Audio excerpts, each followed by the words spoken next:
We are. Then we are good by the looks of it. Nice. Alright, or as good as the Elder Statesman says anyway. He is currently sitting on my lap, so eventually he'll probably have something to say. Oh yeah, Moldugas exist. I forgot about them. Thankfully, I haven't needed to go into the desert a whole lot, and don't intend to with what I have to see to tonight. But greetings everyone, I am Dr. J, and it has been a while since we played Tears of the Kingdom. Last time I jumped into this, I can't quite recall. I believe it was just a chill stream, as I had, similar to this, just needed something to do without necessarily wanting to worry about figuring out a good theme for a variety night or something of the sort. So I figured, you know what? I wrapped up Wargroove 2 sooner than I expected and said that I would still be playing this, so I figured, guess we'll have some fun. Although, at this point, as of right now, here's where I currently stand as far as everything is seen to. Well, still have plenty of nonsense that I can see to as far as side quests and what have you. Plenty to see to all the same. So, but my thought was, alright, well, I'm reaching the point where I feel I've explored about as much as I probably need to get a good sense for the game, although I definitely will spend more time making sure I've got a good sense for the mechanics and whatnot, so I figured, well, and for the world building in general, but I figured, you know what, last thing to go for, since that I've finished finding all the light routes, except for one apparently. Crap, I thought, how did I miss that one? Since that I found most of the light routes, I figured we could then use them to try and tease out, alright, where exactly is everything else? Let's go find all the shrines. I doubt I'll find all the ones I have in mind, well, that I can theoretically obtain tonight, but, well, we'll see how far we get, I suppose. You doing, Elder Statesman? No, please don't stand in the way of my monitor. At least I have a pause button. I need to drop you. Right, come here, dude. Wee! Go say hi to Cheeto for me. That's gonna last all of 2 seconds unless I go... Hang on, what's this? Oh yeah, Hydro Melons. I forgot I collect them out here. Alright, remind me, what are you? Just more Bokoblins? Oh, looks like I haven't got the compendium for that one. Oops. I'm not too worried about triggering the enemies, so let's just have some fun. I got all the guardians and whatnot here anyway, so that should be fine. I just realized how low on everything I am right now. Ah, crap. Good start. Very good start. Probably should have fused something to the Master Sword.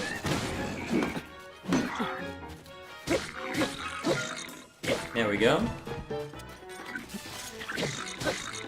Let's see, so, I guess while I head over to where my first objective is for the night, I can see what chat's up to. Can I join voice chat? If not, oh well. Not this time. I intend to be, well, I want to try and be more relaxed this time, so that'll mean just, well, going at a pace that I suspect, well, that's going to be slower overall, so. Alright, I don't want to deal with you being that close. Good shot. Perfect timing.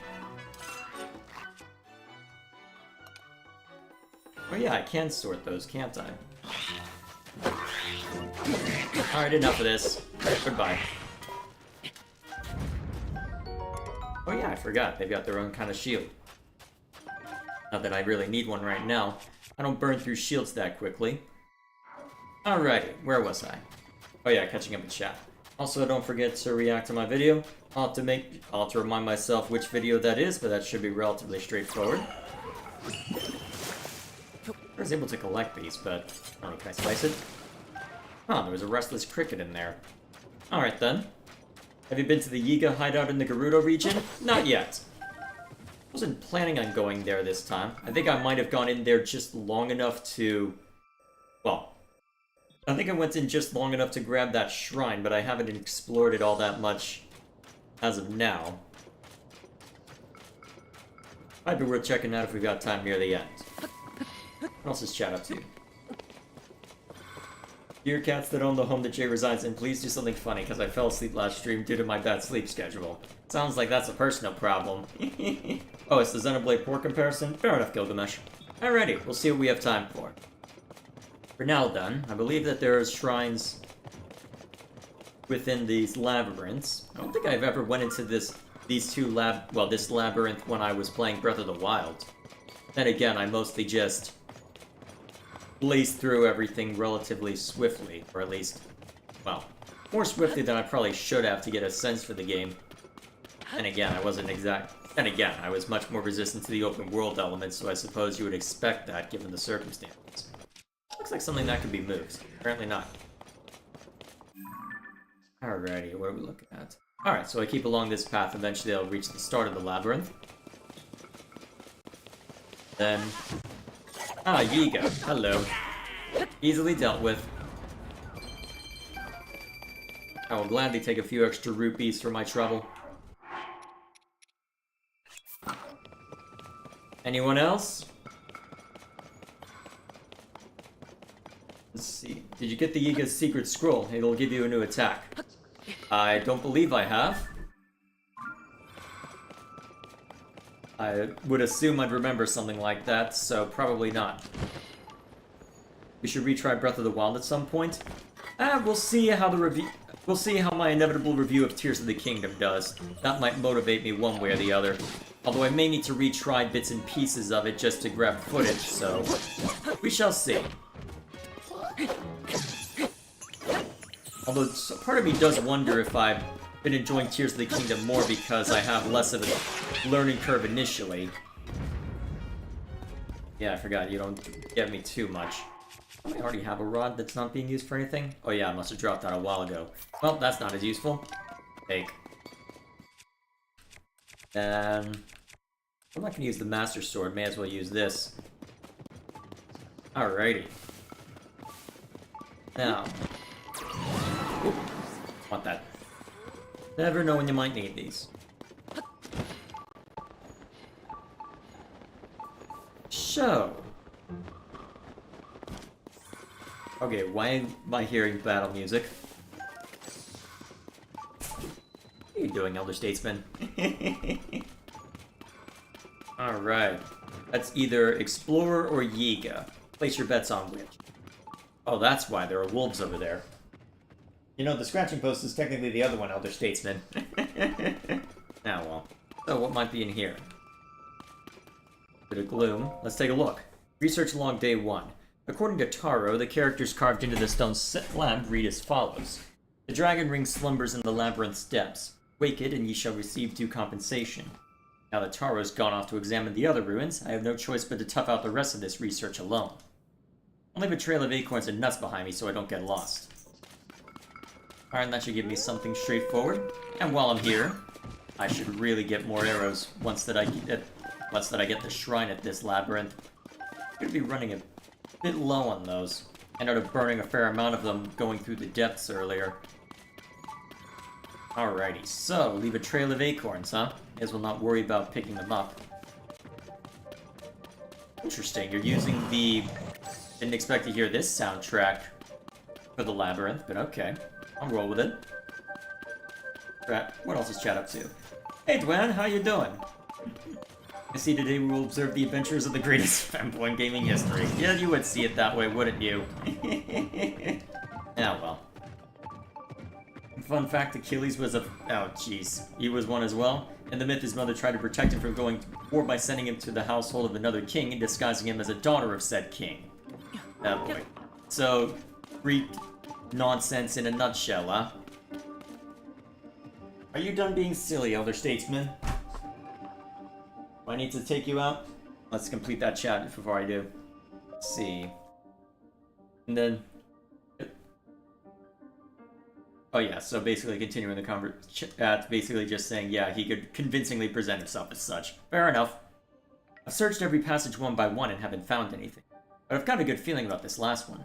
The only thing keeping me from exploring it now is the late hour. I'll try to contain my excitement and get some sleep. Alright? Alright. Do I need to see to you, Elder Statesman? Alright, come on. Be right back!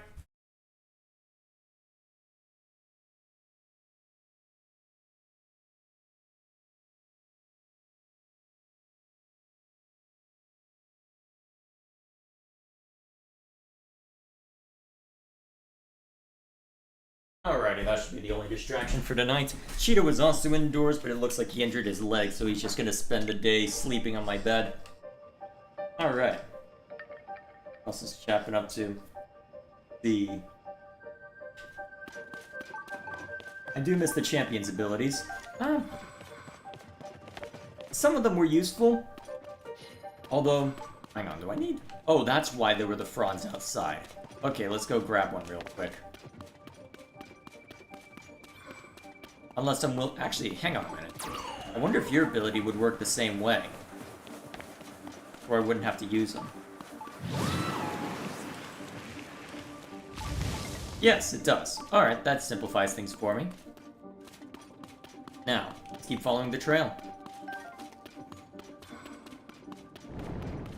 Although, the champion's abilities didn't have too much an effect, though, if memory serves. Given that you didn't necessarily... Well, given that they had to be useful enough to where they could be... Well, to where they made a difference, but not so to where it completely broke the game balance. So, I don't know, I'm of two minds about them.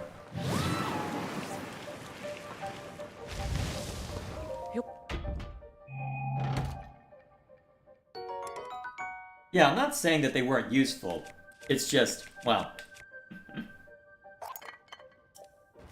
The fact that the fact that you have to wait entire minutes for them to trigger is what I'm referring to there. The fact that they had to set it up to where you could only use them every few minutes or so. Although, to be fair, given that there were less options in order to move swiftly over terrain, I suppose you shouldn't be that surprised by it. The auto parries were definitely useful, though. That I will grant you. As would being able to lift up, especially before the Zonai device is kicked in. Anything else down this way? Alright. Well, here's the campsite. No matter how far I go on which way I turn, everything looks the same. It's all covered in energy-sapping glue. Somehow managed to swallow my overwhelming desire to run home and will attempt to spend the night here. I just hope I have enough acorns to mark my way to the end. Speaking of which, where is the Trail of Acorn? Doesn't look like it's in that direction. The map show. Well, I know that the shrine is there. I guess we'll see how it works out from that point. Nearby down below. Oops. There's the one I wanted. There we are. Construction. Wonder how that compares. Well, probably better than this one. Alrighty. It looks like this just loops back. Might have to make my own way if I keep having trouble figuring things out. Although, worst case scenario, I wonder if I could just approach from above using the same cheap tactics as always. Actually, do I even have the resources for that? Yeah, technically. Well, actually, I don't think so. That's 4 Zonite. I should have better prepared before this stream. There's an acorn, so that helps guide things a little bit.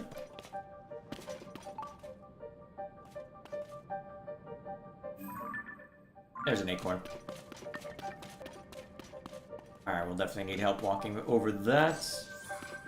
Get down here. What might be this way? Besides trouble.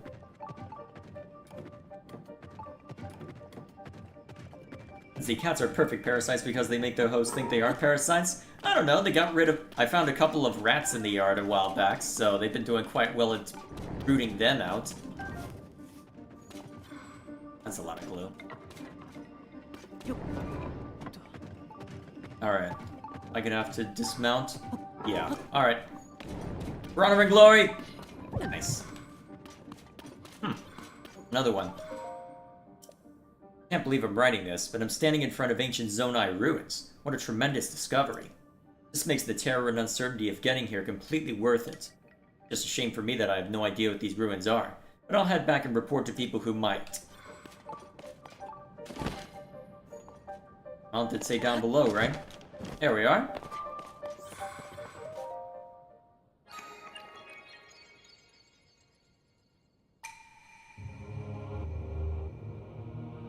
What else is chat up to? Let's see. At minimum, the next Zelda game will be 5 years after Tears of the Kingdom. Has that been officially stated? I haven't heard too much about it. I guess we'll find out. Also, I'm pretty sure that was telling me to go to the nonsense up above. For now. Is this anything more than Discovery? What else is chat up to? My grandfather found a copy of the Iliad the other day, so it looks like I'm going to read that, and then I'll try to find a copy of the Odyssey. It's worth a read, if only to better understand why everyone makes a big deal out of them. One of the few earliest bits of fiction that we have in that time period. I never got the DLC for Breath of the Wild, but the motorcycle was awesome. I don't think I ever bought the DLC either, since I didn't gravitate to the game all that much. Also, what else is chat up to? Quick question, we're on our Discord and I dump random images. I have a couple of pictures I wanted to share, and I don't know where I should put them. React submissions would probably make the most sense.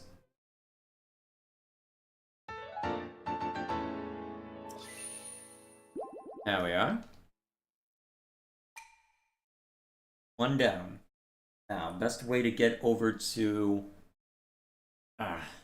best to get to the next part of the labyrinth, then. Let's see, I should be able to get up to the roof by just... Let's see. How easily can I get to the roof?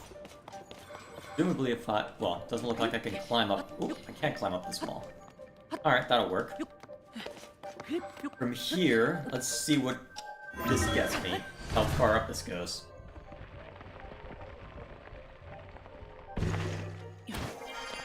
Alright, so this gets me close to the top anyway. Now, is there any easy way to get up? Looks like there are in-between points if I would have enough for a hot air balloon, but I don't think I... Well, actually, do I have enough? Well, let's see. Step 1. Take out the things I usually use for it. Then... Oh wait, that's... Sec? Alright.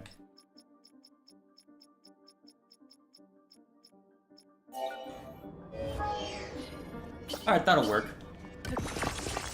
Alright, let's see if going up this way will work.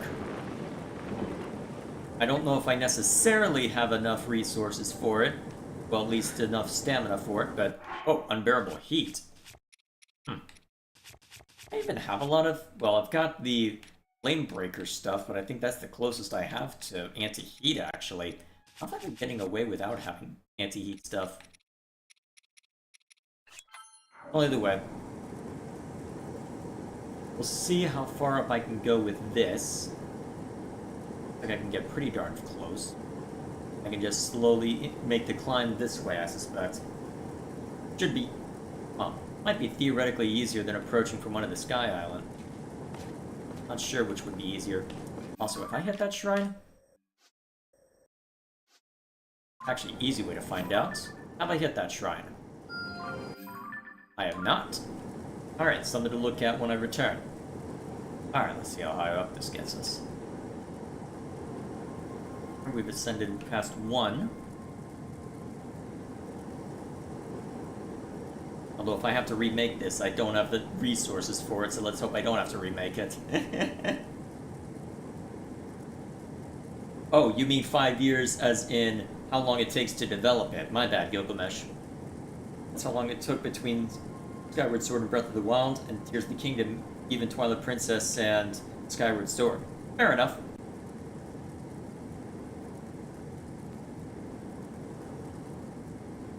The one? Oh, that's gonna be fun. Alright. Well, the problem is I don't have the resources but I don't have a way to... Well, it's sideways. Put it off for the moment. Let it free fall a bit. Wonder... Actually, that nudge it enough. Well, either way. Wonder if I can... It's gonna get out of range, or I can't grab it, isn't it? Yeah, okay, fair enough.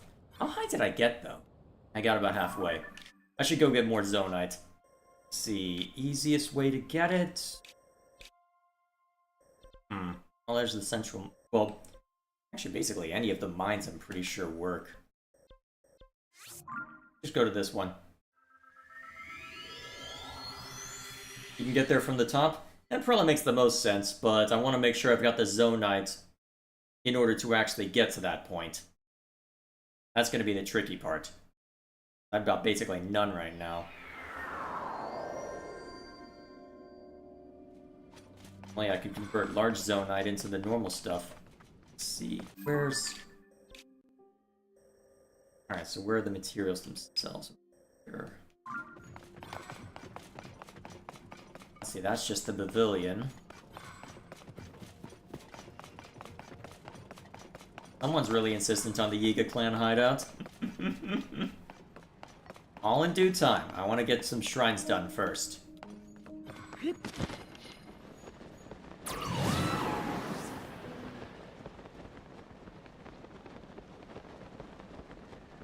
Of course, the moment I start looking for Zonites, I have trouble finding it. As is tradition. Although, to be fair, most of the Zonite is found by just taking out enemies, so I guess, well, it's found around enemy camps, so I suppose I shouldn't be that surprised.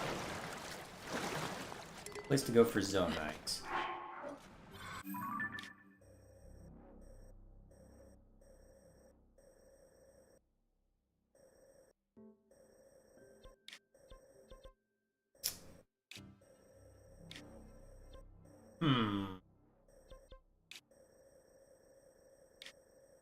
Well, I suppose I could just keep wandering and eventually run into something. Should be able to see it from enough of a distance. Let's try and get to a higher point. Or one of the older mines. Actually, should be something near here. Alrighty. Tapping up to... Terra should have said that beauty is in the eye of the beholder and be done with it. Alright, so Dwan being silly as always. Although, to be fair, well, there are certain things that seem to be common, but yeah, it is mostly down to perception. Alright, there's a camp over there. Should be plenty of Zonite once that I'm finished roughing up the monsters over that way.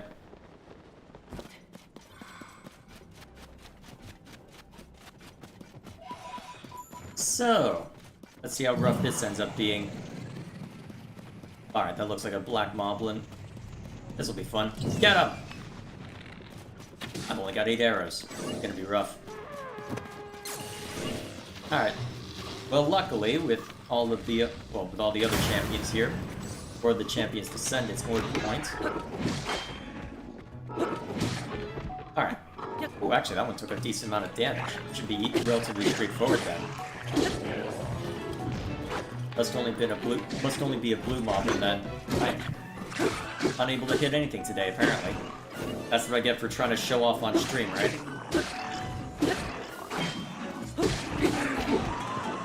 There we go. Quick, grab the loot. Alright. I can accept that as a hit. Ooh, arrows.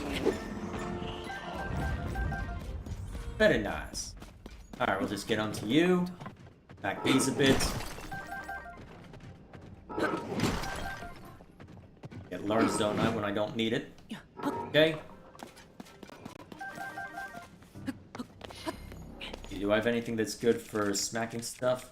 Yeah, this'll do. I haven't upgraded it, so perfect fodder. There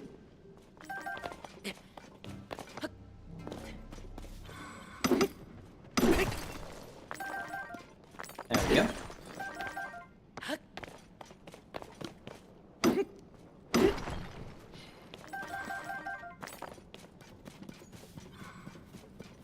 Alright, that looks like all the Zonite that I can grab, so we'll break open the boxes, see if there's anything good that'll be helpful within those, and we'll be off.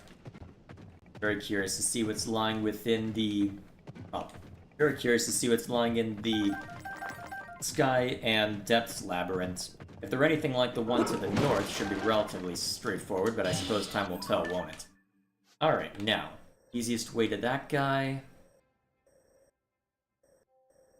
No easy shrine marked out, so I think my best bet would be to go to this.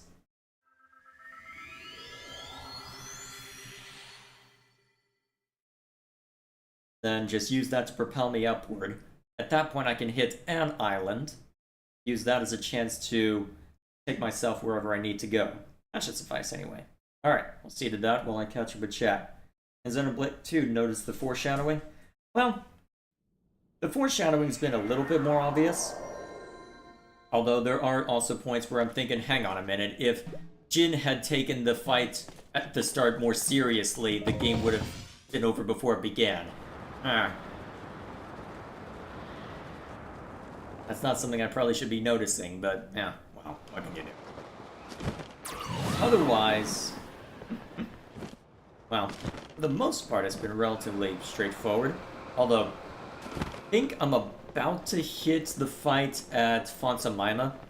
I've just got to I think I just need to reach there real quick, and then I'll be on to that.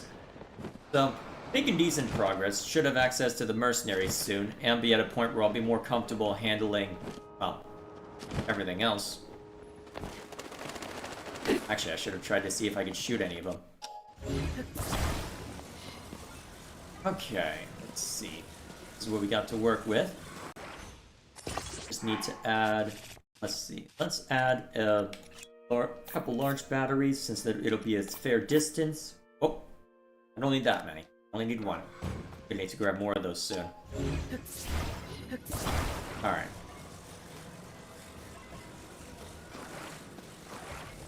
There we go.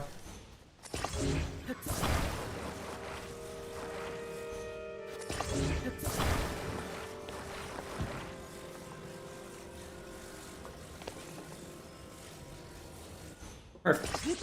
Alrighty, let's go.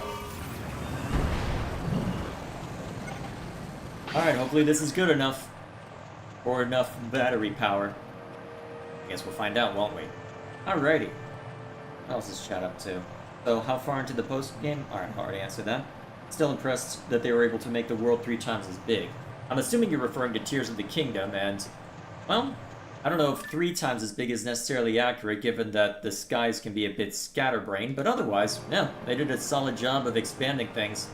Although, made it fairly easy to get around as well, which is always nice.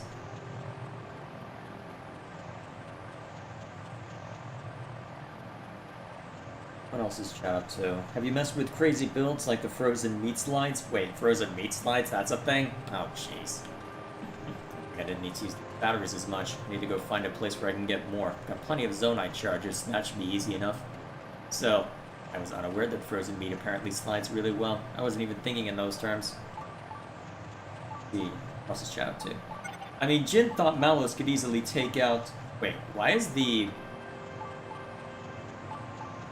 glider itself wanting to fade? What? Yeah, well, either way, you fall. Let's see. I mean, Jin thought Malos could easily take them down, and they can easily track them down. See how easily finds the party?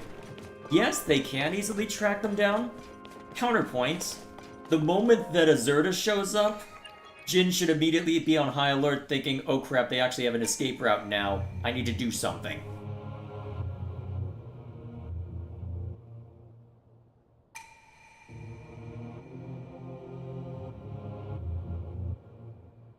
Yes, it can be okay if Pyra gets away temporarily, but that doesn't mean you want her to get away all the time. If you can capture her here and now, why not? Especially given the power boost that Malos gets as a result of it. Alrighty.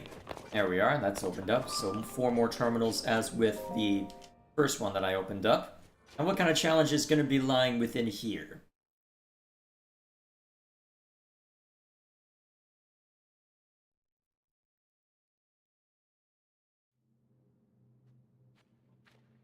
Oh, it's just a... you got here, so... why are you giving me fire fruit? That's random. I mean, I'll take it, but that's random. And arrows as well? Arrows as well? Okay. I feel like you're expecting something very specific. Very specific indeed. Eh? Oh! Hello.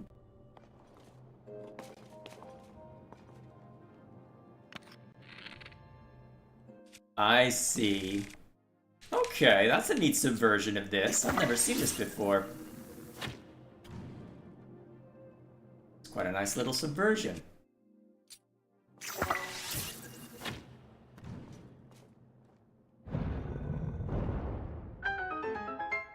Hang on, where's that take us? What's that do? Oh. Launch us upward. Alright.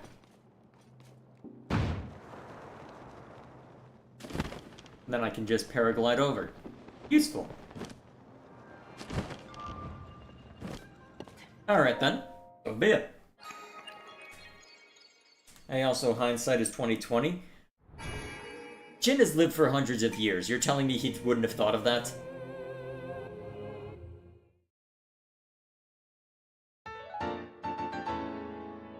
You don't want your villains to be incompetent. If, well, short-sighted you could maybe forgive on the first instance, which is why I'm not sure if it's that big of an issue. I remember rambling about it a little bit when I first encountered it, but, well, I guess what'll be interesting is whether it becomes a trend or not. But that'll be the interesting part as I continue to look back on it. Either way, for now, let's see. Where are these terminals? Adventure log, and mark them out.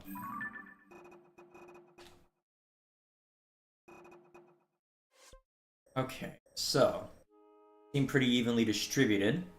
So I just need to find the points.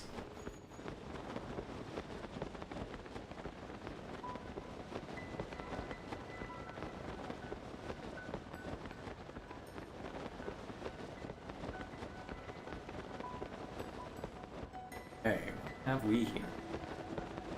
Like a decent entrance? You just need to explore around a bit more.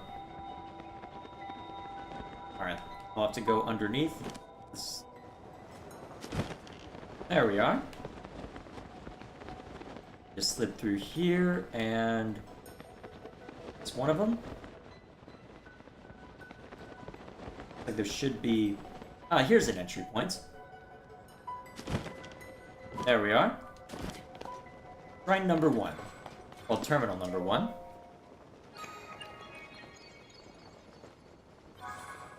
Okay, there's one. Alright, that must have just been to pushing the fall a little bit if I try to go all out.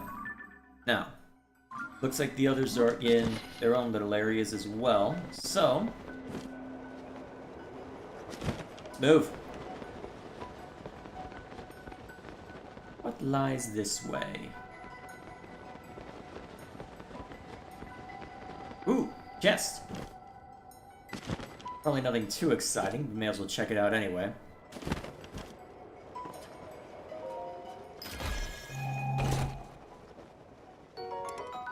Ah. Durability up, huh? Might be worth ditching that for the sake of something else. We'll worry about that later. For now, let's see. Alright, so there's the second terminal. Let's go grab that one real quick. Okay, come on, where's the entrance? Further up, perhaps? Oh, there it is. I just need to drop further down so that... Yep! That's how it's typically worked anyway. Momentum is wonderful.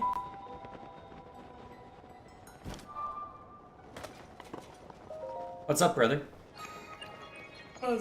Just looking still and apparently that's your way of brushing cat's teeth. No, he just has bad breath, I know. He's just a silly boy in that regard. We just gotta live with him. Alright, where was I? Okay. Who's that Rito ghost? That is part of something that you earn when you complete every dungeon. They effectively follow you around and help fight enemies and also have a special ability attached to them. One of them looked like Sidon. That's because it was. Well, a spirit form of him anyway. And that Rito, is it related to... He is. I believe that's his son. So Tiba's a father, eh? Ish. Any name? is the guy's name? I'm blanking right now. And I noticed a Goran and a Gerudo as well. I think you can guess who they are. Oh, the Let's Goran see. is, I think, Yobo, Yes. and the Hello. Gerudo. The Gerudo! Or whoever. Yes. Ooh, that's useful. So I bow. So knight. Up we go. I guess you can only carry so much. Indeed. Alright, where do I need to go? Too bad you can't take things back and deposit them or some. No, I don't think you can sell weapons anyway. Maybe you can, and I just haven't been. Probably should go investigate to see whether that's possible or not. Oh, careful. There we go. Alright, so if I want to get through into this area, that looks viable. Alrighty. Chulin, that's correct. Thanks, Gil. Thanks, chat. The Rito's name.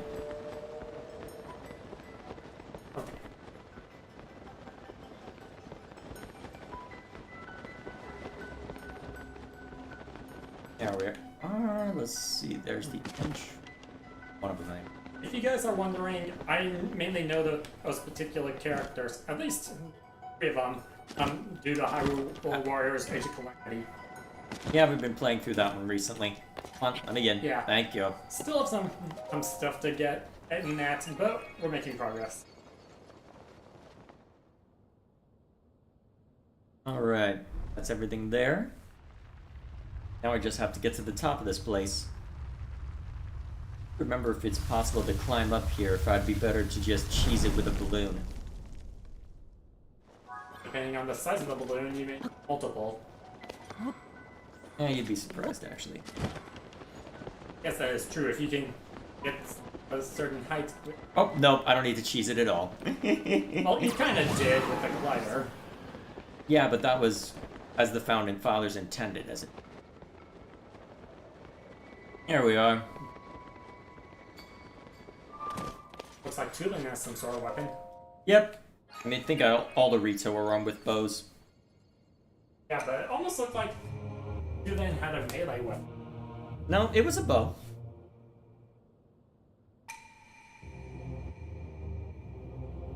Alright. I can go into the labyrinth in the depths. You may. Go see if anything's on that point over there. Ah, that's why it's there. Hopefully it's not a cursed labyrinth. Not that cursed, anyway. There. What else is chat up to? So, also we thought Malus could handle it. Also, he starts moving when Azurda shows up. That's not my memory of it, but I'll have to double check.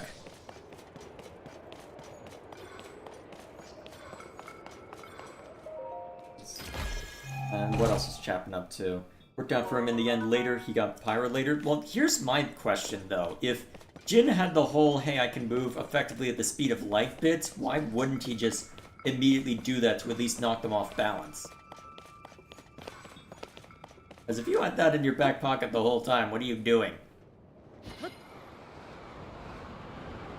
I don't know. Am I reading too much into it? I don't think I am. I suppose time will tell once I get a chance to review it and remind myself of exactly what Jin does and doesn't have access to at any given time. Whatever the case may be, down we go. Let's see. And what else is chat up to? So Jay, do you still think Midna was a mere coincidence? Whether or not it was, that's Midna as she is. Yes, that is a dodge. Deal with it. Alright, another one of those to fight, huh? The last one that I fought that was related to this was Tier 2. So presumably this one's gonna be Tier 1? You're reading too much into it? Well... It helps to think through stuff probably more than you need to, if only to try and get a good sense for it later down the line.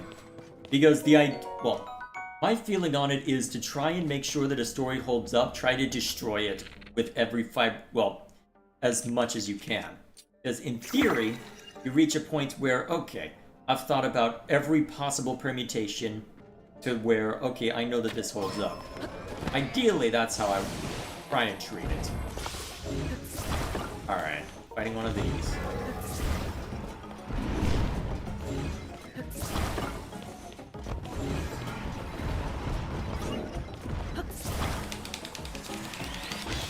There we go.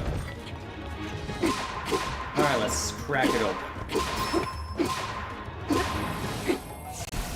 Alright. Back to the cube. Oh man, I forgot how far the slam goes. Oh hey, that helped a little bit. Eerie. Ooh. There we go. Alright, round 2. No way to bounce out of range if you're up against the wall. There we are. And now you're gonna do the thing in the air? Yep. Alright, step 1.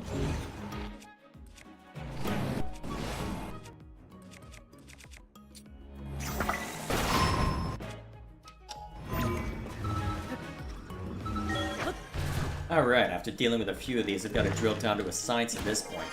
And then smack it a couple times, and we're done.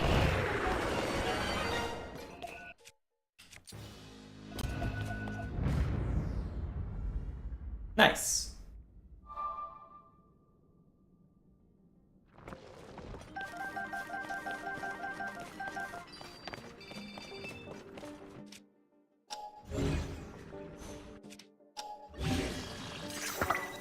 Alrighty. I've got that to look forward to later. How's this chat up to? You're reading too much into it. I feel you're thinking too much. A story doesn't need to be ironclad, it just needs to be entertaining. Who said it couldn't be both? That's part of my point, is that making it ironclad helps it be better.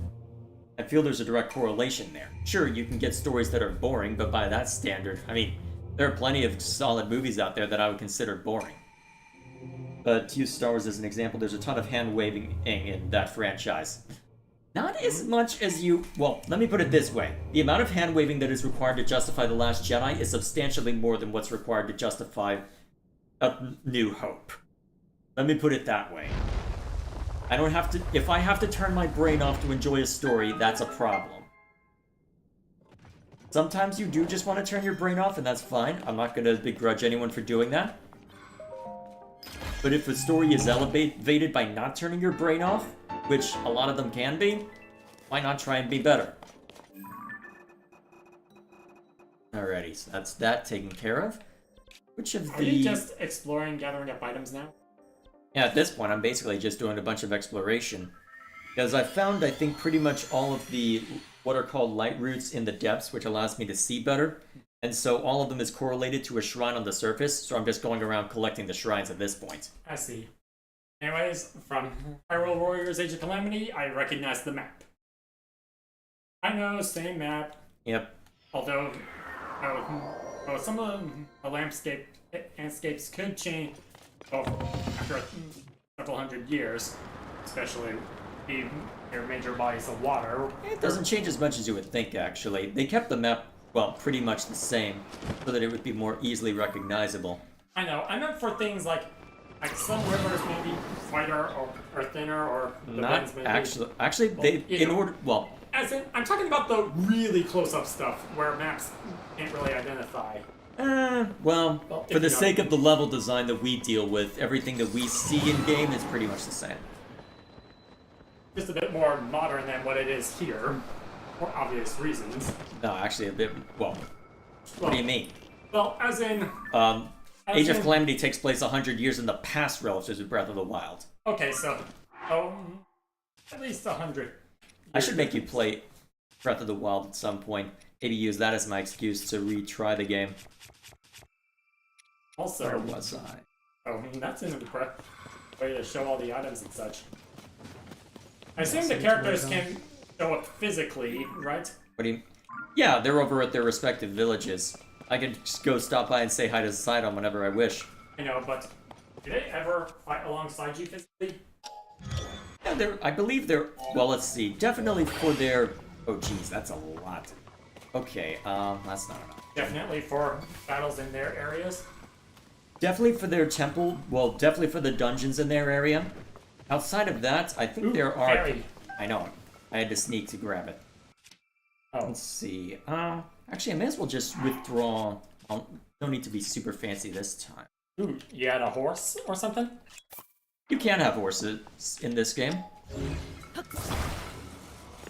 Not the easiest way to travel now that we've got these Zonai devices, but still.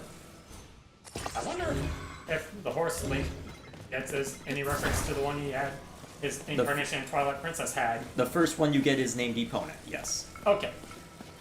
That should answer your question.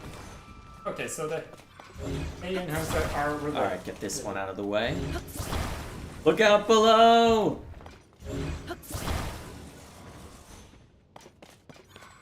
Alright. This should at least get me far enough to where I can descend on what I wish. We'll carry on. Alright, there we go. Alright, there's my objective. That shrine down over there. Goodbye! Look out below! Since it's just spirit, it shouldn't hurt anything. Mm-hmm. And he's back. Time to play it himself. Play Breath of the Wild yourself. My cartridge is on my bookcase.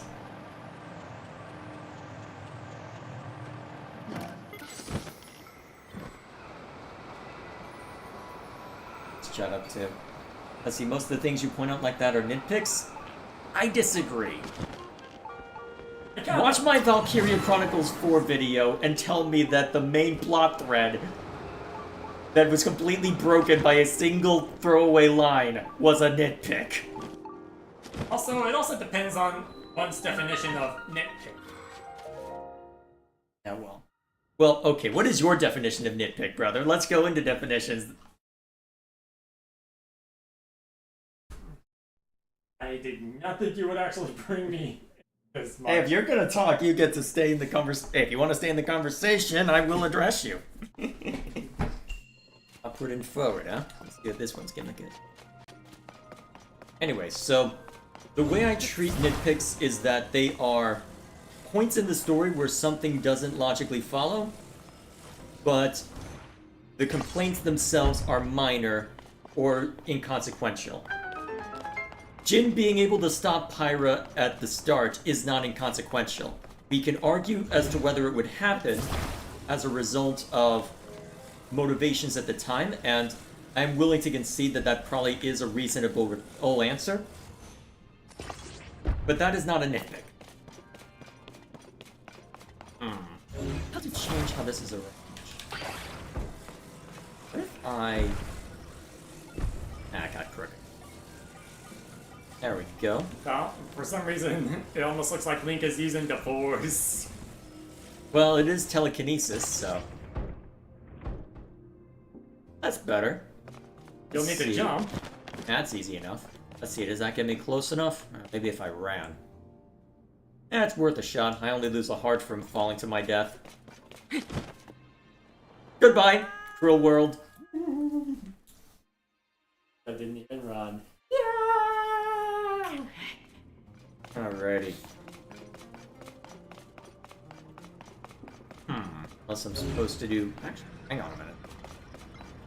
I lift you up. No. Okay, next question. I want to get that treasure chest, so... Yeah, there might be a better way to handle that. Anyway, so... What else is chat up to? So... Star Wars isn't... Oh, looks like Duran's speaking now. Star Wars isn't full of hand-waving. Also, I agree we need to develop telepathy already. Producing symbols that are supposed to represent concepts and things as well as stretching one's throat. Oh, jeez. As an imposing meaning to certain sounds reproduced this way is ineffective and a tiresome way of communicating. Well, I will leave it to you to develop how the hell we're supposed to communicate through brainwaves. Hey, Delta Ray, how you doing? Let's just chat up too. See, the Force is a massive plot device for hand-waving?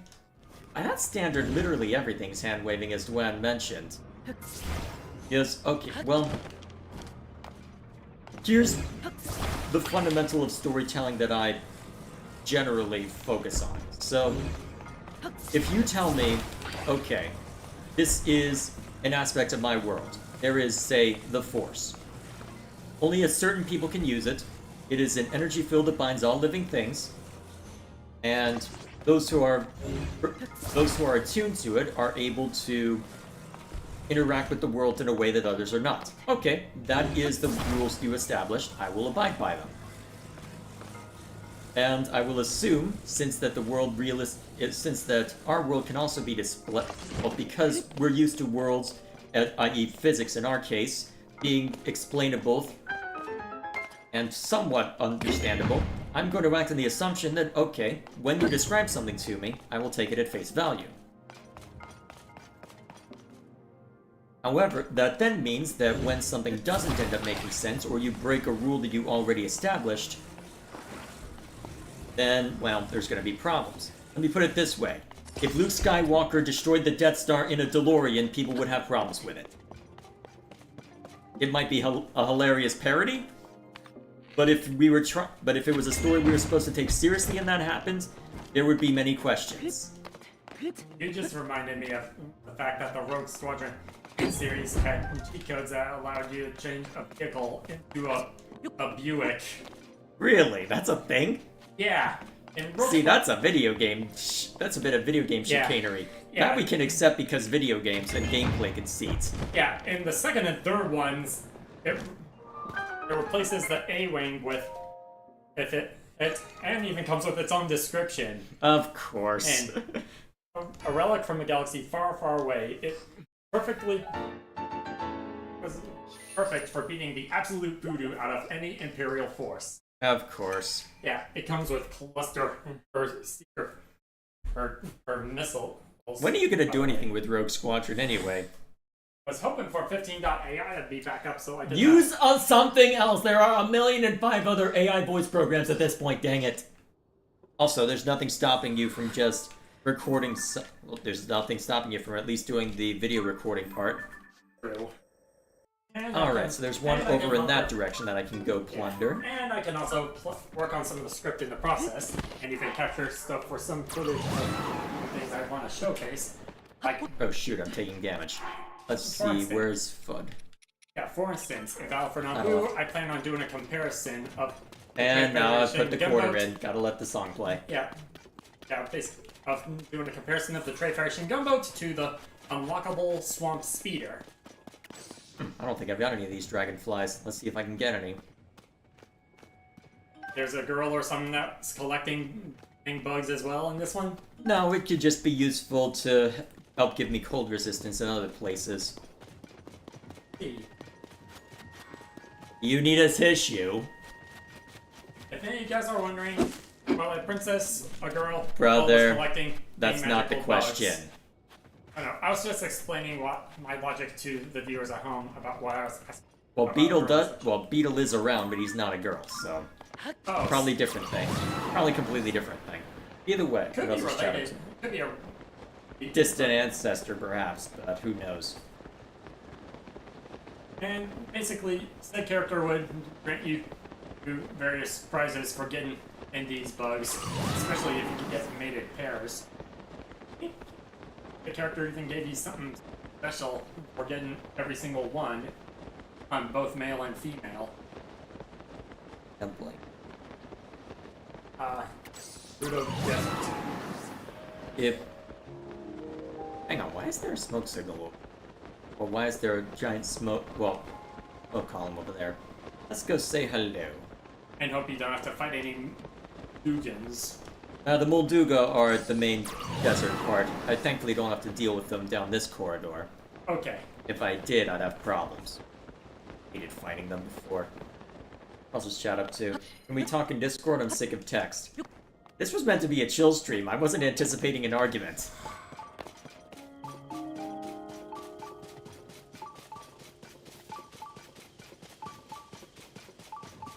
It could possibly be someone just setting up food for themselves. Oh, hang on a minute. That's a shrine thing. Just the 2 legs, huh?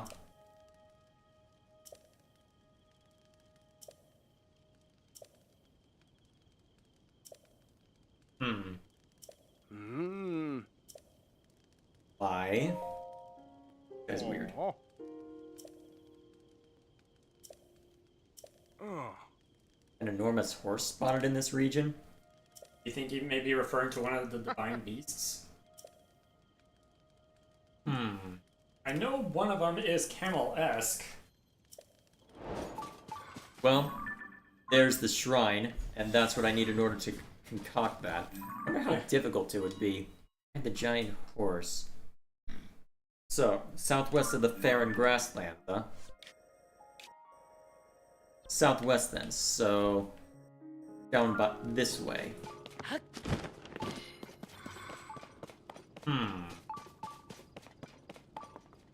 It doesn't mean a Lionel, does it? I hope he doesn't mean a Lionel, otherwise this is gonna be pain. As soon as he said that, I was like, oh wait, that would do it. Although that's technically a centaur instead of a Lionel, but still. So let's see. Are there any actual centaurs that aren't Lionels in? Not that I know of.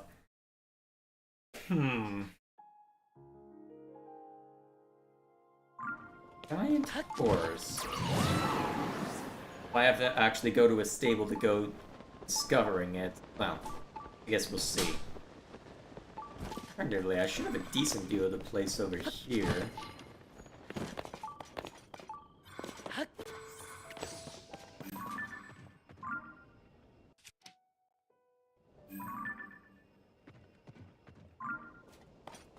Although, shouldn't there be a stable around here anyway? I can't recall how many of the stables I've even been to thus far. Or if there even is one nearby. Let's see, I'm pretty sure all of the major stables are near roadways of some kind, so if there is... See one along that path. Unless there's one near that pirate ship, but I highly doubt it. Well, I suppose we could just follow the main road. Usually how things turn out. Being held somewhere. I doubt it's with the bokoblins.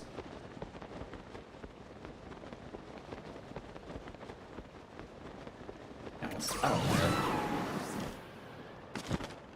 Now what might you be?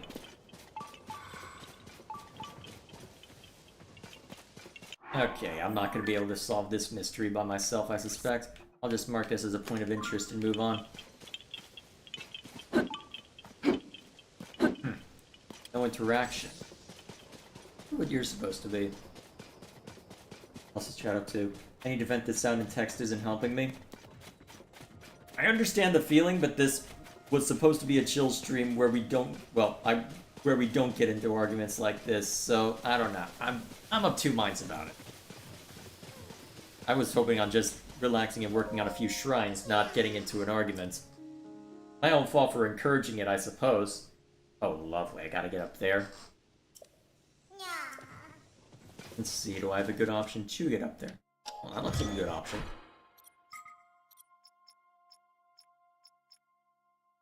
Now, the big rig is probably excessive. We'll just do this manually. Oh, actually, I've already got a couple pieces to work with. Alright, let's just make sure that they're facing the correct direction. Be okay.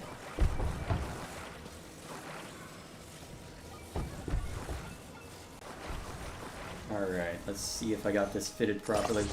And not quite. Oh shoot, wrong thing to come apart.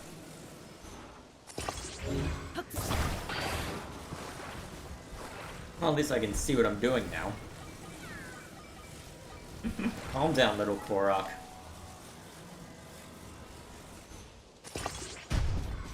Not quite.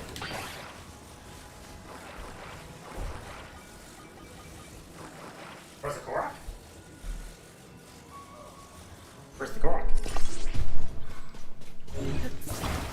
Right there. Oh. It's got a backpack. Because this is supposed to be a more peaceful time, so they're going off traveling. Let's see. Now, where's the other wheel? Ah, you got far. Physics, I guess. And the fact that there was a hill that I was able to roll down. Alrighty. So you need to go find a friend. So, Can you help them with finding said friends? well, I know where the friend is. They've done this gimmick a few times now with Tears of the Kingdom where, oh, I need to find my friend. They're setting up a smoke signal over there. How convenient. I need to go catch up to them. Oh look, a bag that I can grab with my telekinesis. Alright, let's go. I'm going the wrong way. I need to change the orientation on this or I'm just gonna use the heck out of myself. Doable perhaps, but not ideal.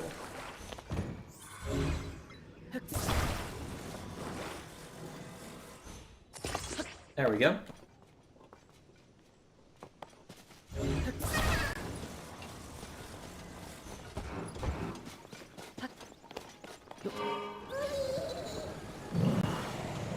Alrighty. Let's see if this can go up a hill. Presumably with these wheels I should be able to handle mountainous, well, more rugged terrain, but I can't quite recall how effective it is. Let's find out.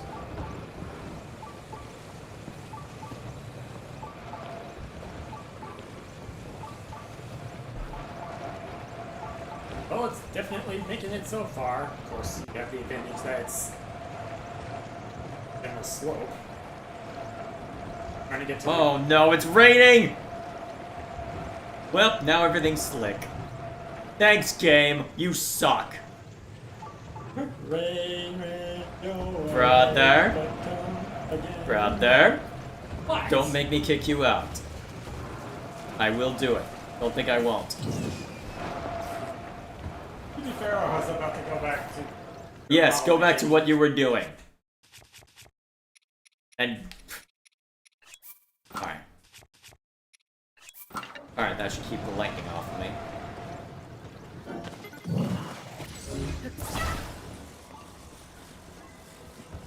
I already see what you're requesting, Dwan. Unfortunately, this is a Christian Minecraft server. I know, lame excuse, but, wow. Alright, so that lasted only 5 minutes. I'm not exactly looking to cause a stir right now. I've got Baldur's Gate 3 for that.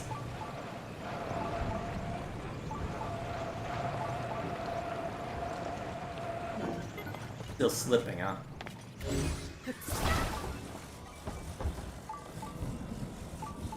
Oh, because the rain came back. Great. Although, I suppose, like, eventually I'll be forced to... Oh man, did I just find a way that I could walk up without going through all this trouble?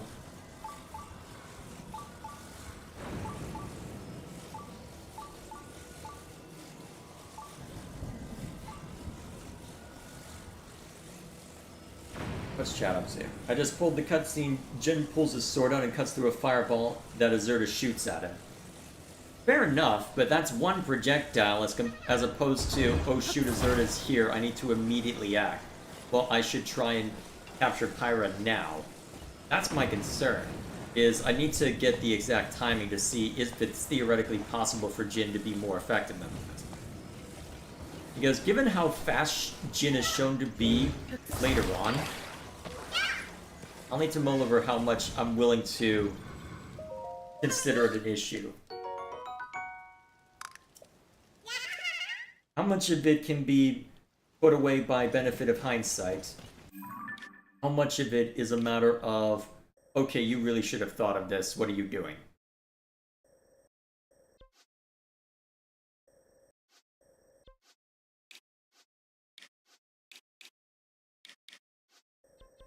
Let's see.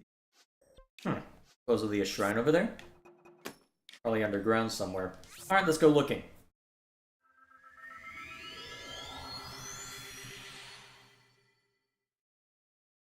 The meaning of life is suffering? Oh boy. Everyone else says differently is selling something? Is that the next part of the quote?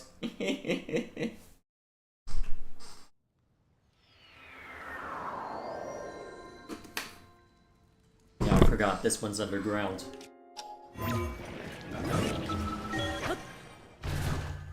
Up we go.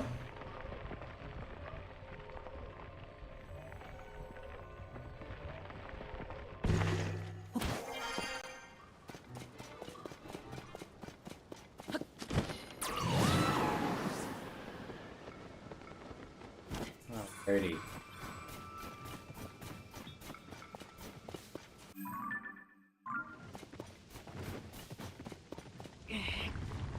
And I rolled this downhill. Oh, right, that whole deal. Right, this was the original tutorial area, wasn't it? Let's just chat up. Not to. He also was not as worried at the time. Perhaps not, but I do want... But does that necessarily excuse it? I'm gonna need to mull over that. You're the only person who's brought this up in the community? Also, I'm the only one that's intelligent in the community. Yes, I'm being cheeky. You're saying I have a unique angle for when I eventually review it? I will need to double check, and I'll make sure to do so before I try and put a stamp on anything. But it is something that I will want to double check, just to be on the safe side. Hello. Goodbye.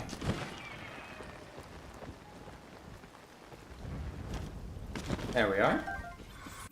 Now. Oh, hello, you. Fortunately, most of my weapons are lightning. Well, will act like lightning rods, so... I have an idea. Die.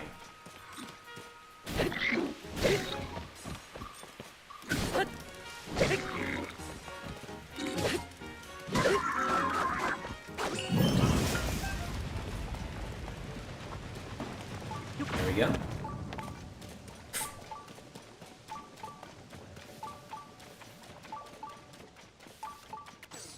Well, it is giving the signal that something's around here.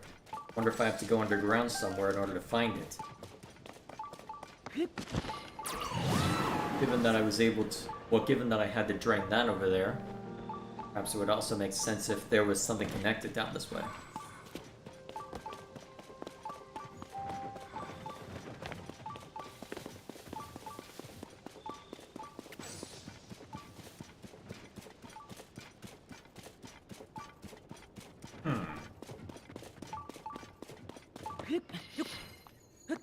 Seemed to be an obvious entrance this way.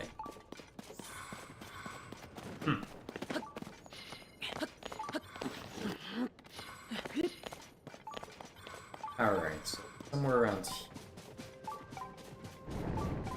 Doesn't look like there's anything too obvious within the water that I can drain away. Actually, I'm curious, because this box is likely to be more durable. There's something that I can reach by going into the swampy area. That doesn't look it. That's shallow.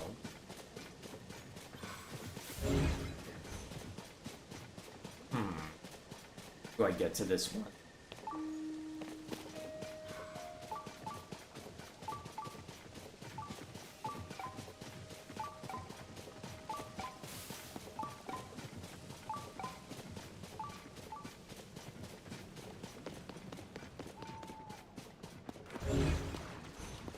Like there's too much interest this way either.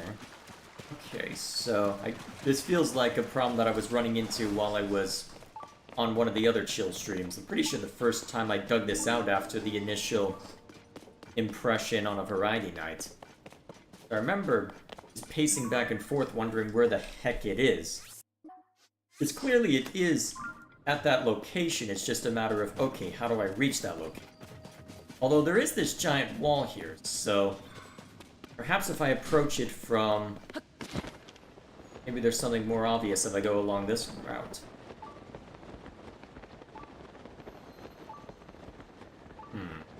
Nothing obvious. I don't see any breakable points. At least none that are blindingly obvious.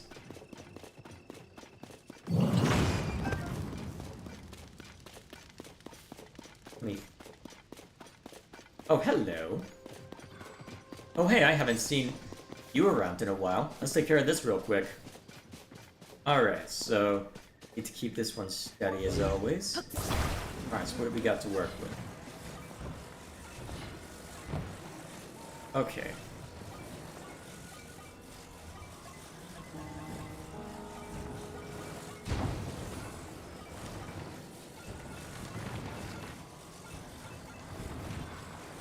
I angle it this way, then set it here. And not the most stable. Maybe if I then angle it, well,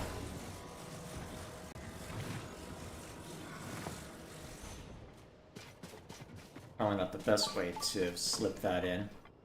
Let's see, is there any other good option? Unless I want to try and prop it up some.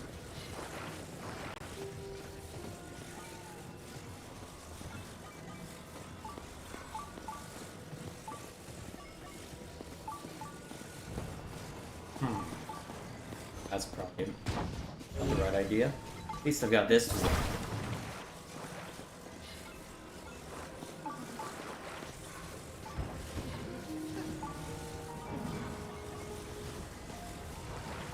Actually, this could be the ticket, actually. Okay, that helped.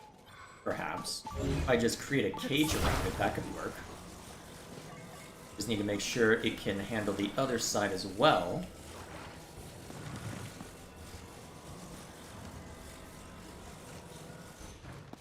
Huh. Gonna snap to the other side, huh? I just need something underneath to help prop it up. Presumably I can use one of the smaller boards? Oh hey, one of the signifiers of the cave over that way. Actually, can I put this not right above you? Perhaps like this? Right. Yeah, that should be stable enough. You gonna let me talk to you?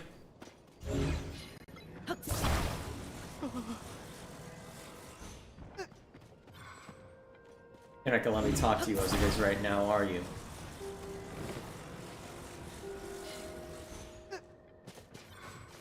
Darn.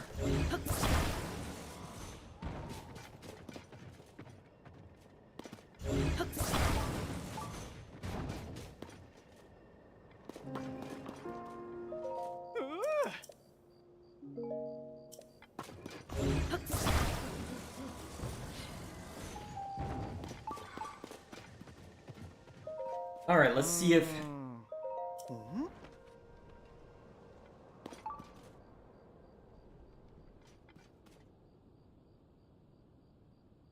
Yay! Probably a hackneyed solution they weren't intending me to do. But I'll take it.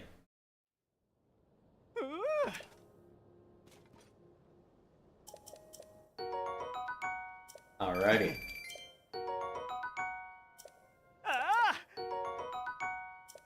Oh yeah, I need to replenish my bomb flower supply at some point. Alrighty, let's go explore this cave. Oh, what else is chat up to?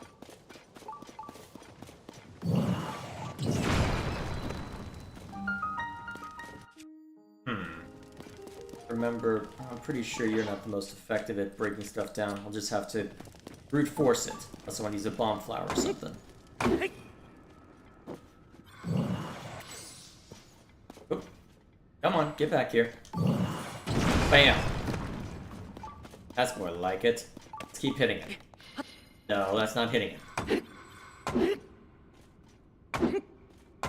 That dense, huh? Alright, we'll just wait for... Well, I could just use bomb flowers, to be fair.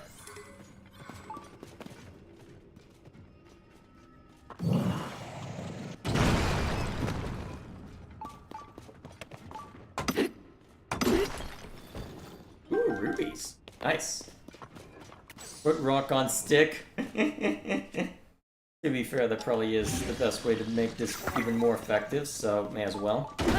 There we go.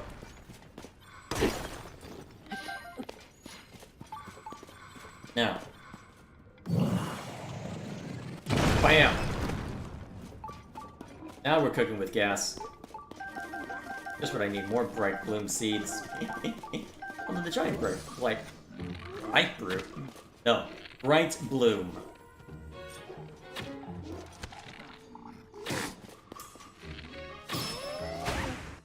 Alright, now that you're down to earth with the rest of us, get up the good weapon, since you're annoying to deal with otherwise.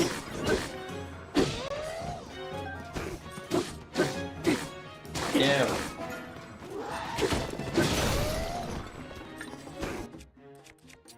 Who's next?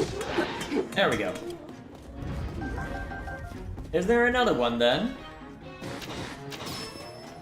Yes, another Horriblin. Or however you pronounce it. At least this one isn't as dangerous, I suppose. There we go.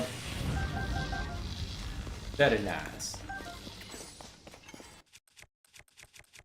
Meanwhile, back to smashing. What else is chat up to? You know what I would want to see more in fiction? Hedonists who prefer to read books over something more physical. Well, let's see how you expand the idea. So, hedonism means merely that ethical decisions or actions that cause us pleasure. It would be nice to see a hedonistic society in which people are sleeping most of the time, painting, going on a stroll, or reading over doing anything crazy. Whether it be, well, basically all the usual trappings.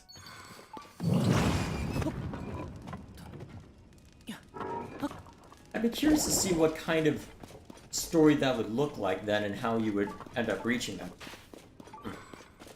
Wonder how that kind of society would end up developing, if it ever could develop IRL. I'll have to mull over that. So there is a sci-fi setting I've been thinking of working on that might have room for that, although it'll take a while before I'd be able to develop that into something interesting. Regardless, what else is there? What else is chat up to? I feel a story can have wiggle room. Also, not everything needs to be explained. Well, let's see. Wiggle room, yes. We are certainly willing to concede more on certain story points when it's doing something when we think it's doing something really well. There is absolutely a subjective element. Well, there are two different conversations you can have around media. Either there is a question of how much it makes sense, and there is a question of how much we like it. Those two are not always the same thing. And you just need to look, and I know the meme answer that everyone gives for that is The Room, because everybody knows that it's not a well-made film, but because of just how ridiculous it is, because of how unrealistic, unbelievable, how stiff the acting is, basically everything about it, because of just how unbelievable it is, people still like it. Whether something is good and whether we like it are two different conversations. That I will grant you. Let's see. Also, not everything needs to be explained. That is fair. You don't have to explain why the Force exists. You just need to say that the Force exists, and these are the rules in play. You didn't need the midi-chlorians, although you could argue that you could argue that an explanation like the midi-chlorians arguably makes things worse if you give it, although it depends on what your focus is as well. Let's see. Also, it doesn't bother me at all. I didn't even see the problems. Most people who see it don't even notice it. Depends. Well, that is the thing, though. Once that you see it, you can't unsee it. So, ideally, a story should hold up no matter how many repeat viewings you give it. And that, I feel, is the ideal to strive for, that no matter how many times we look back on something, whenever we do, our understanding of it improves, and we end up liking it more. In fact, that's the whole reason why you're asking me to go through and play Xenoblade 2 more than just the initial run, because, hang on a minute, they did all this foreshadowing beforehand. There's all these story details that you only recognize after the fact. Okay. But if it doesn't matter necessarily, and then why bother? Well, if those details didn't matter, then why mention them? We can just take the story as is and not worry about the foreshadowing necessarily.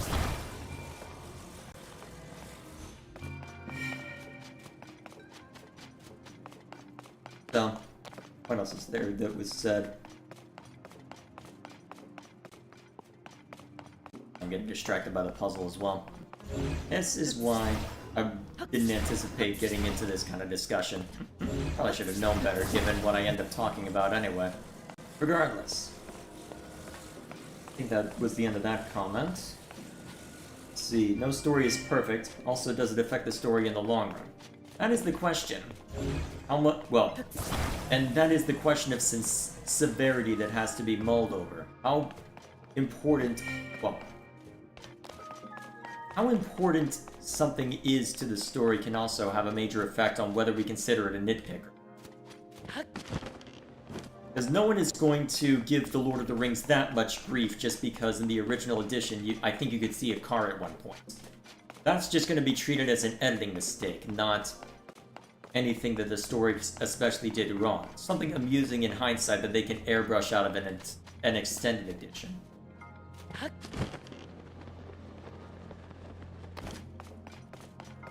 But if if there was a major character break, like someone completely lost all hope when they've just been the bulwark this whole time, and the thing that drove them over the edge doesn't really make sense, then there would be concerns. There would be a lot of hemming and hawing over that. Alright, so there were only 4 of those there. Alignment of the circles.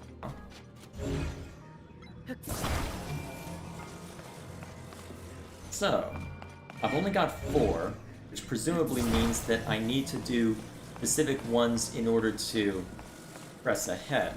At least that's my assumption. In all likelihood, I'll need to hit all of them at once. Eventually.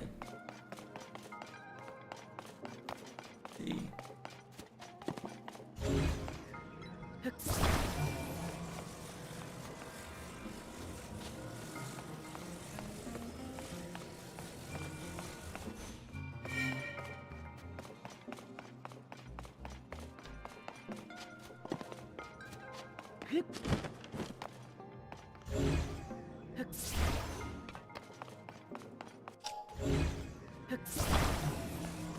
Focus on just the ones up above.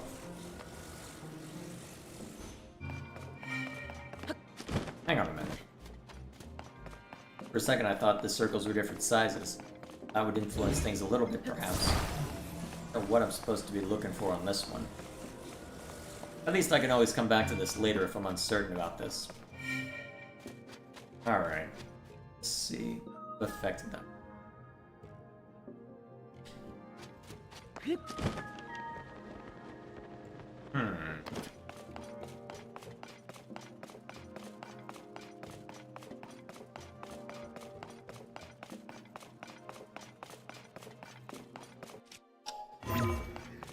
Let's see.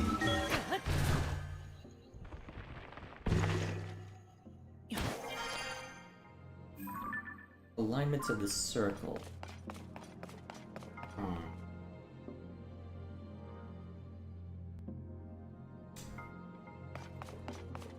Where am I supposed to be drawing from?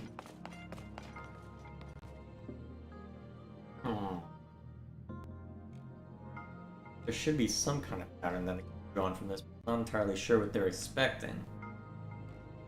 Nothing above to give a proper hint. Anything back here? No, that's just the stairway up to this point. My mind's starting to turn to mush then if I'm having trouble with something like this. Although, they only did give me 4 to work with. I don't see any other places where there could be something hidden. Unless... it doesn't look like there's any point where something would be brought back to reveal more. At least that's not the impression I'm getting from this. Unless... that doesn't look good. Like it, perhaps.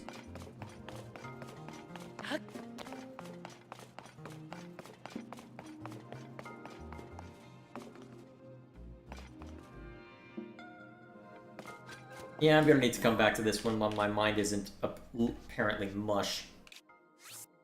Guess I can get rid of that pin for now. I guess since that I'm starting to mentally give way, I can just go looking for the last light route instead. Oh hey Lou, how you doing? What else is chat up to? Feel like Xenoblade makes sense, I still don't see it. Well... eventually we will reach the point where we either agree to disagree or one of us has a better understanding, so we'll keep at it. Eventually something will click. Also, I'm very stubborn, so I don't mind having this conversation fairly regularly.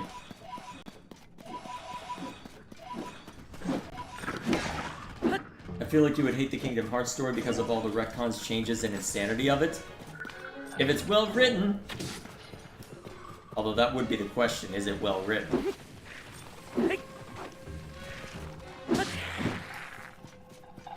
Most time will tell in that regard. Oh, either way. Oh, I see, that's what you're up against.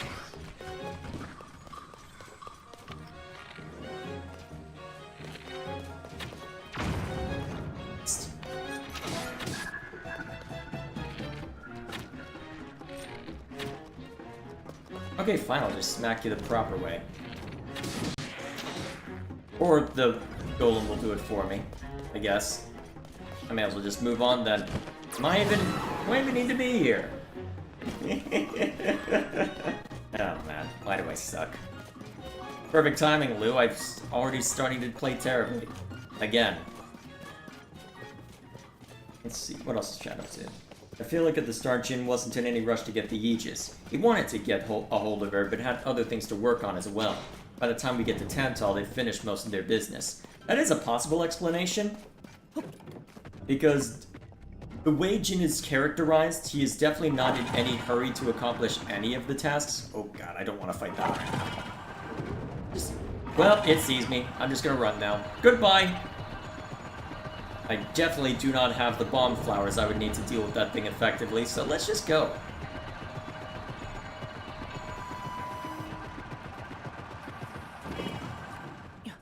Alrighty, now.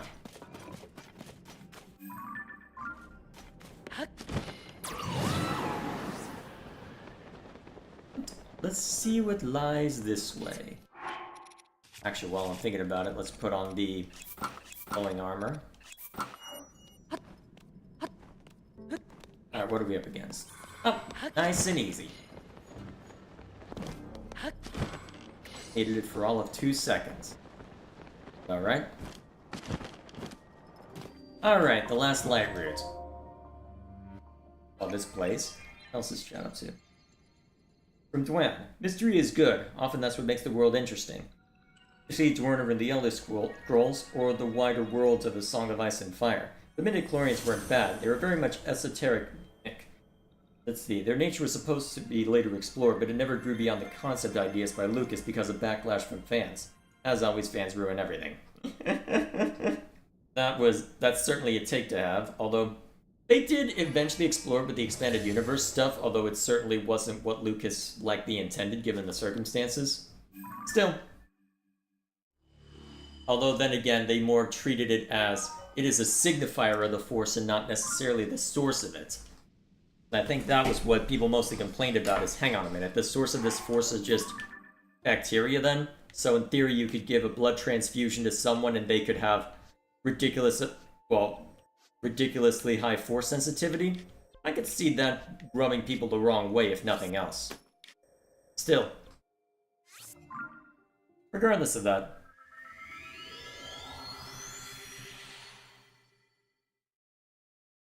What else is chat up to? Oh yeah, so continuing with Gilgamesh's comment, they still needed the artificial blades and the Omega Fetter. They certainly weren't ready to fight Indol, I will grant you that. And yet, if you can take the Aegis off the board, I feel like... well, I'm trying to think, what would be the greater threat then? Because I feel like taking Kyra out of play would want to be your highest priority, because given the power that she's been demonstrated to have, I feel like wanting to take her off the board would be one of the most essential things you could do, so it's kind of surprising that they aren't more concerned about just doing that real quick. Then again, given that she's that Rex is still very much a green driver, and one who doesn't know too much about the world, perhaps they've got some leeway. And you could argue as to whether Jin really wanted to accomplish the aims at hand outside, given how he's described at the end of, well, right before you reach Elysium. Again, something to mull over. I'm sure, well, once I finish the script for the inevitable review, I'm certain we'll have plenty to discuss. Might be worth just having a stream going through it real quick. Just to make sure that I'm on the level. What else is chat up to? I feel like, alright, so I feel like the Kingdom Hearts story, I read that one. Kingdom Hearts is hard to describe. It's fun, but I would not call it high literature. It's mostly schlock, but it's pretty fun. Well, I wouldn't necessarily expect high art from it, given that it's what? A merging of Square Enix weebery with Disney characters? I wouldn't have high expectations of it as anything other than, okay, do you at least treat the characters you're working with well? And is it, well, how entertaining is it? That would be the important questions to ask in that regard. So, I suppose that would be the question then, wouldn't it? Still, something to, well, although, honestly though, I don't have too much interest in worrying about Kingdom Hearts anyway right now, because the only reasonable way that I feel I have to play it right now is by emulating it. Well, okay, here's the problem.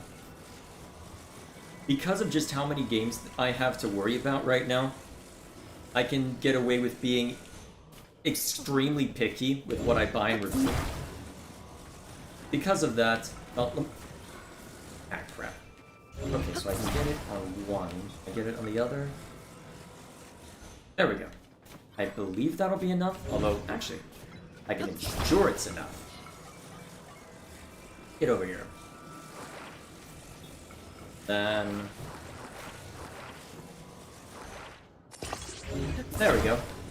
Let's remove all ambiguity then. Very nice. That should be enough. Alrighty. Let's see.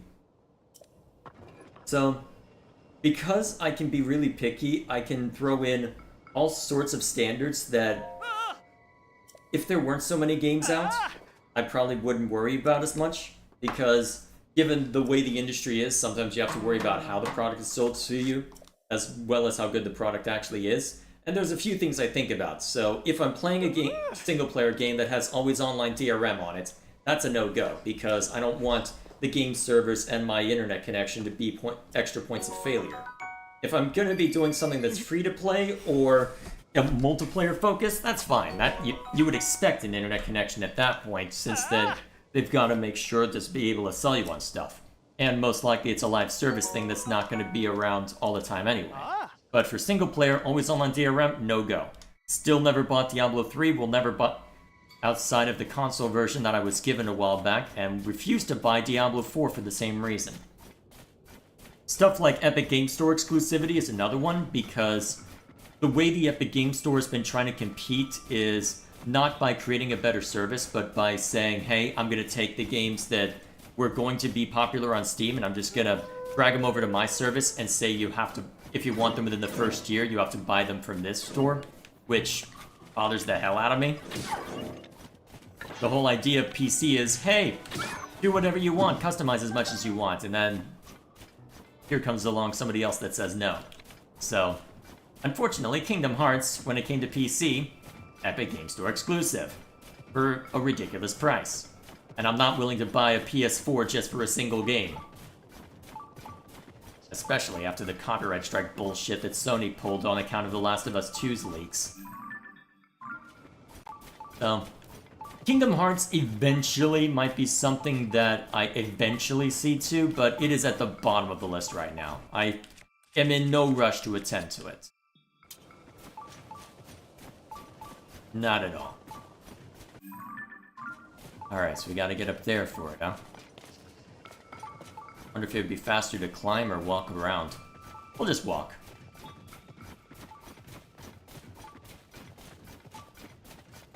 See, what else is Chapin up to? So, looks like Lou has a bunch of stuff to say. Going to a swamp meet to get some games, like Game Boy, PS2, and PSP, maybe Xbox too. Alrighty. I'll be curious to see what you end up getting from that. Maybe buy an axe for fun? What kind of place is this you're going to? Oh, that's where the road leads. Okay, I will need to climb then. Alright, let's get to it.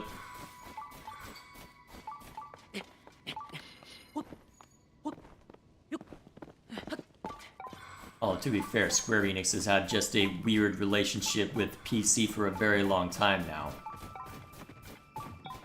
Because honestly, Final Fantasy VII I'll probably end up never talking about, even though I've got a half-finished script for that game.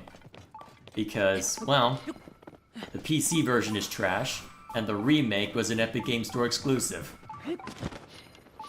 When it finally released onto PC. I'm sat there going, huh, that's unfortunate. Am I ever gonna find the time for this now? I don't know. Maybe when they actually finish it, between now and when Star Citizen releases. Nearby down below still, huh? Hello.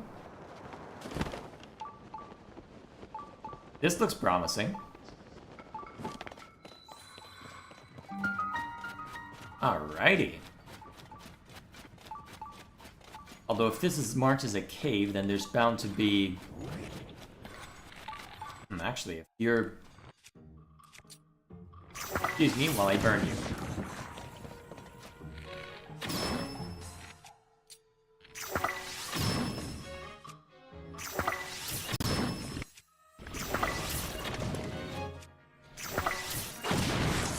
There you go. Nice and easy. So what about the Switch version? Since it's a cloud version, that's a no-go, because a cloud version of a game is effectively always online DRM but another name. Well, by another name, so that's a no.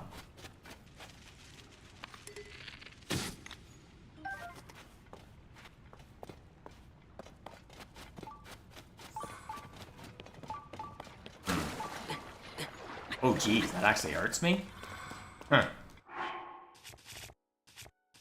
I have an easy way to get across stuff like this. Actually, remember if I've got...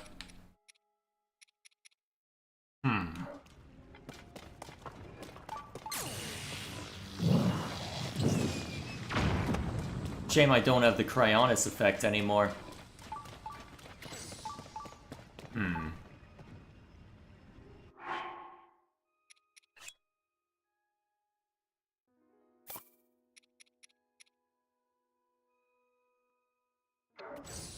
Let's see, if I put this in the water, will it be okay?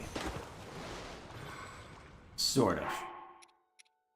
Kinda wish I could put something in for propulsion, but... Well, if I give it, say, a rocket or something...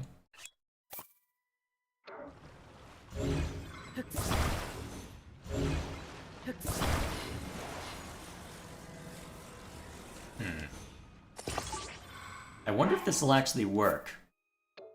I mean, I don't need it to work perfectly, I just need it to work well enough.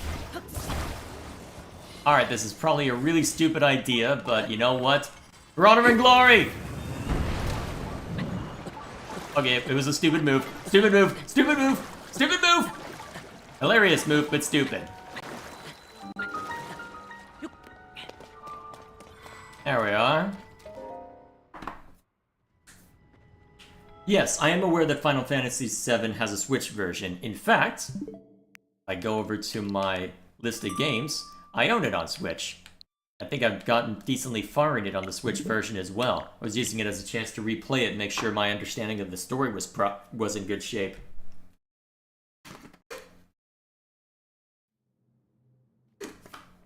I am well aware that most of the Final Fantasy VII games are... Well, Final Fantasy VII games. Most of the Final Fantasy games are easily accessible as they once were, or in some kind of remaster, well, in some kind of pixel remaster or something to that effect. Definitely plenty that I can attend to. It's just a matter of copious spare time. Wasn't given a shield, huh? Have to use the thick stick then.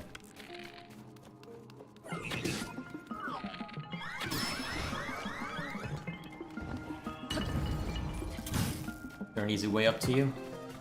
Yes.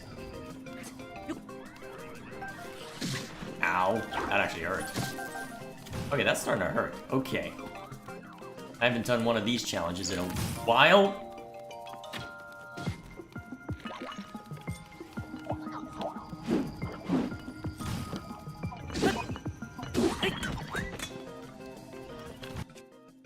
Alright, if you're gonna get that close. There we go. That's those two down. Alright, now I've got a shield to work with. Good. Alright, let's grab these so I have some options. Oh, perfect. Now I've got a shield. Oh, that's why they gave me the fire. That I didn't even need. Very nice.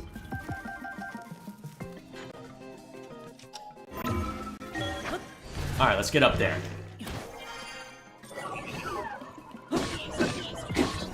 Oh, jeez.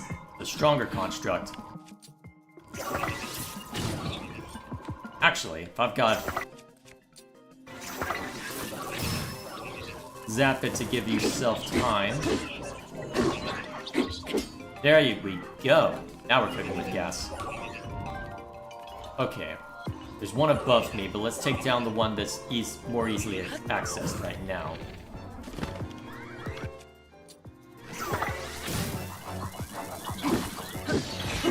There we go. Down he goes.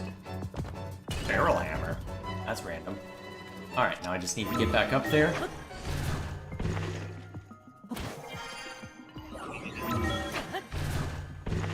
Alright, just a single archer.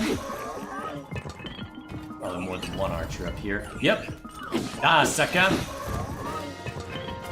There we go. Those combat challenges are fun.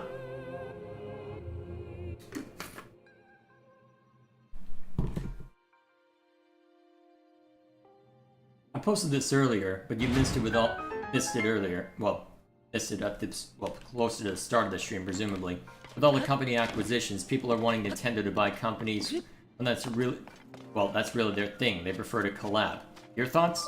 Honestly, the fact that there are so many company acquisitions has me very curious, because I don't know if it's necessarily attaining the results that people necessarily want, or that the companies necessarily want. Because, as far as I can tell, Microsoft has been buying up studios left and right, but it hasn't necessarily done them a whole lot of good as far as getting first-party titles for their consoles are concerned. It certainly gets them a lot of fodder for Xbox Game Pass, but I don't know. Eventually, you reach a point where you just become so bloated that it seems impossible to actually get anything done. That seems to be the issue that a lot of companies are inadvertently running into, where they're just trying to be so bloody massive that they're just running into a wall, where they seem unable to just react to the times. Whatever the quote, the times may be. So, honestly, I'm not too worried about the specifics of, oh, is there going to be a new acquisition? Is this X company going to be bought by Y? I don't care. You know what I care about? Are the games still good? That's all that really matters. Why don't companies make their own IPs? Because that takes work. Why do that when you can shamelessly run off with someone else's IP and milk it for all it's worth?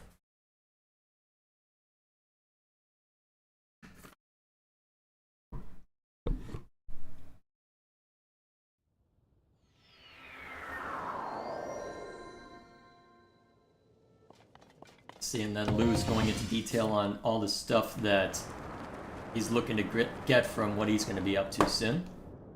Good luck finding all that. Alrighty. So, let's go ahead and switch this to one of the trackable stamps, and we'll see how reachable it is. Remember why I marked that one differently from the rest.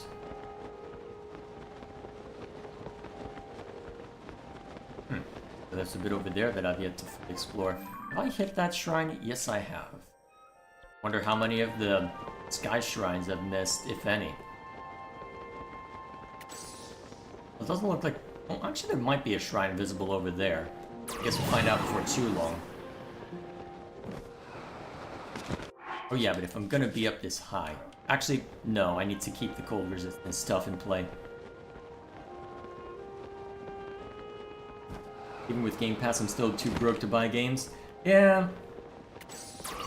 It is the unfortunate reality that we all eventually must reconcile with. You either have no time to play the games, or you have no money to buy the games with. I get away with it a little bit because I turn YouTube into a part-time job, but even then it ends up being just even more of a bloody massive, well, it's another time sink to justify a bloody massive time sink. That's really what it boils down to, for better or worse. Not necessarily the healthiest outlet, perhaps, but still. It's a fun time. I enjoy the video making process. Audio editing I could live without, but that's about the only part that I have trouble with. If only because of how tedious it is. Then again, it is my own fault for how I do audio editing, so... and recording in general, so I suppose I can't complain that much. Let's see. Nintendo is old-fashioned, but at least makes good games. Thoughts on the big three? Microsoft I'm ambivalent to because, well... Microsoft I'm ambivalent to because there's a lot of history there with basically everything under the sun, including, well, between their games division and the OS and whatnot. Let me put it this way. I dual boot between Windows and Linux. And then for Sony and PlayStation, I don't really interact with them the whole lot. I frankly don't have much time to really spend interacting with them, so it's not something I'm overly concerned with. Hello. Now, supposedly there's a shrine around here. It's probably below... well... why? Oh, that's why. I must have marked it for other reasons. Okay, cool. I must have marked it because I was wondering where all those were going to, and have only now just found that there. That was probably it. Allegedly there's one there. I remember having trouble finding that one a while ago. And then that one's probably also in somewhere buried in the canyon. Might be worth exploring from this direction, though. And then I think we'll find that shrine, and then we'll move on to the video reaction part of the night. Most people I know have a PC and a Nintendo console. That generally seems to be what I've noticed as well, because you get the Nintendo console for the sake of getting access to their first-party lineup, stuff like Mario, Zelda, and in my case, Fire Emblem was the main reason I got mine. And Smash Bros, but mostly Fire Emblem. Oh man. There's a reason why I have a 2.5-hour video on my review channel talking about Three Houses. It is great. Flawed in a lot of ways, and I'm not afraid to admit that. One of my favorite scenes has all the lead up to it is all the structural integrity of wet toilet paper, but I love that game anyway. But a lot of people that pretty much a lot of people that I know as well, they have the Nintendo console for the exclusives for games like what we're playing right now, and then they've got the PC for everything else. I could not play a game like Baldur's Gate 3 on my Switch, let me put it that way. That would be a nightmare to try and get optimized properly, given just... because, sure, Tears of the Kingdom probably took a lot of optimization work to make this look good, the fact that they had to rope Monolith into helping them as well. But there aren't necessarily as many objects to render at once as you would get with a game like Baldur's Gate 3, especially given the amount that you'd have to be mindful of all the different abilities, how they interact with each other. That would have been a nightmare to get working on the Switch, my gosh. Monolith was having trouble with Xenoblade 2. Oof.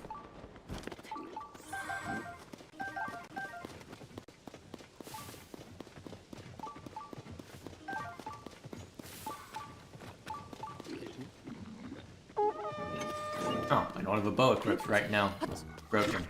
Ah well, you're just a normal bokoblin, so you just follow them quick. Alright, who else noticed? Come on. The boss music's, well, the battle music's still going. Oh, that's their cave over there. And a couple of moblins. Easily dealt with. There we go.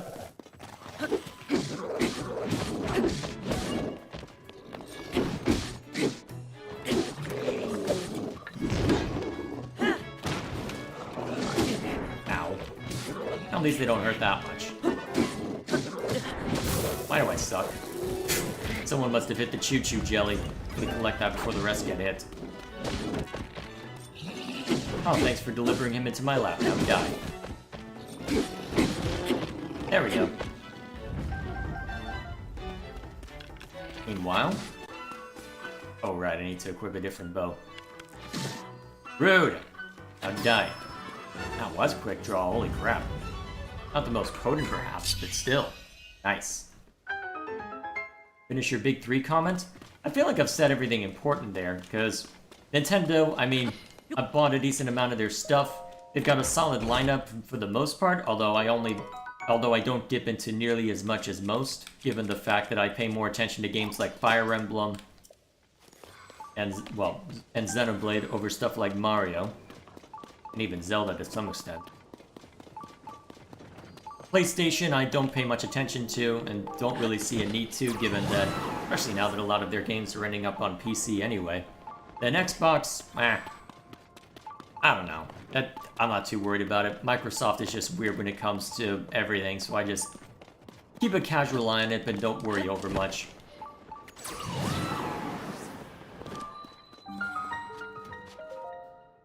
Short version, as far as I'm concerned, the console wars aren't a concern anymore.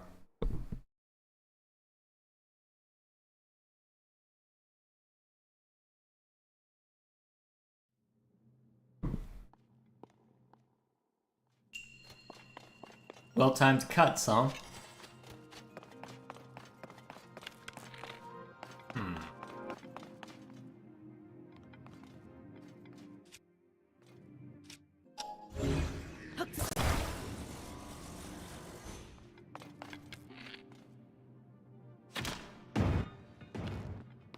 Alright, that gets it over there. Although... that probably wasn't exactly how they wanted to demonstrate the concept, given that I'm probably supposed to use that to get across, right?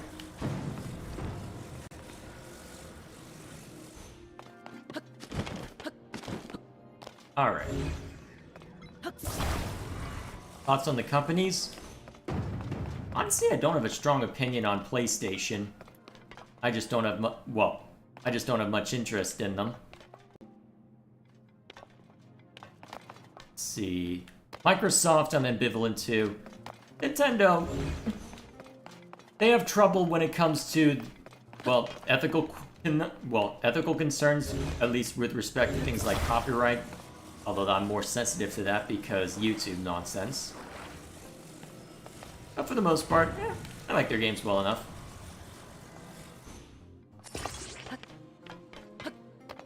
Probably not how I was supposed to solve that one, but I'll take it.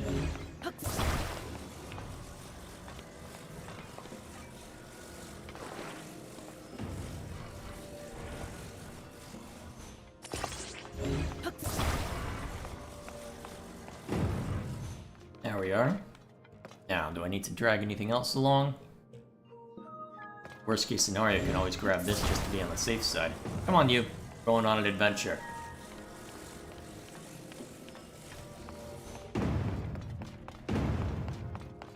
So how do I open this?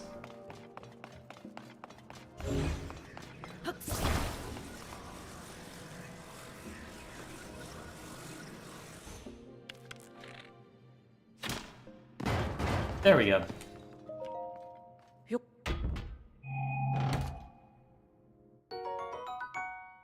Alright, so that was the optional one.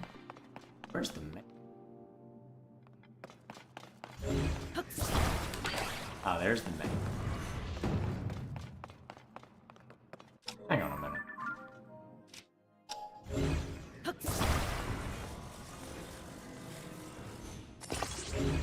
Actually, I'm probably not supposed to put these together given the circumstances.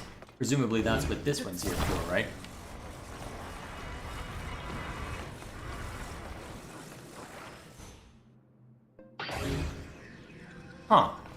Interesting. Didn't expect that behavior.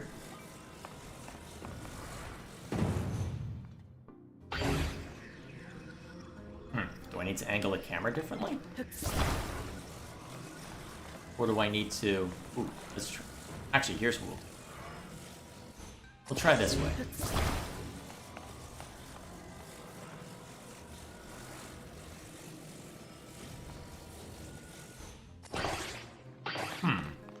It's too heavy then. Am I able to grab that independent? Maybe not. Alright then. Am I able to grab... Well, actually, I should be able to fit one of these, right? This shouldn't be too heavy, I hope.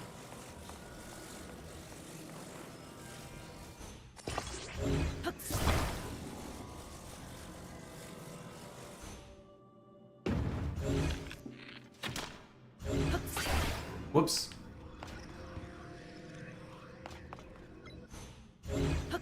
Wrong idea then, huh? I do it at least at an angle of some kind.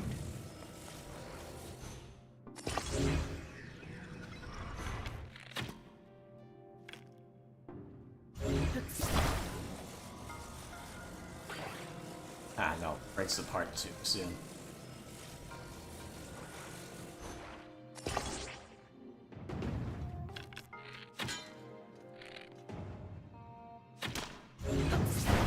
Not quite. Hang on a minute. I have a better idea. Where's the other piece of that? Oh, they got moved back over there, huh? What if...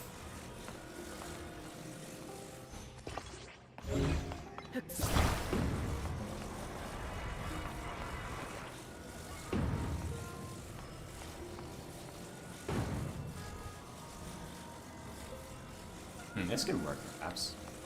By... There we are. Then we shoot this. Pull it in. There we go. Alright, this should have what we're looking for.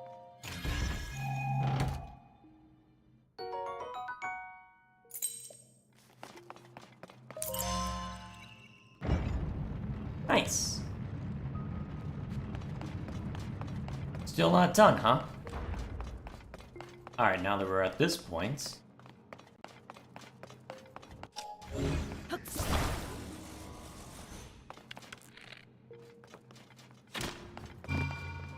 And away we go.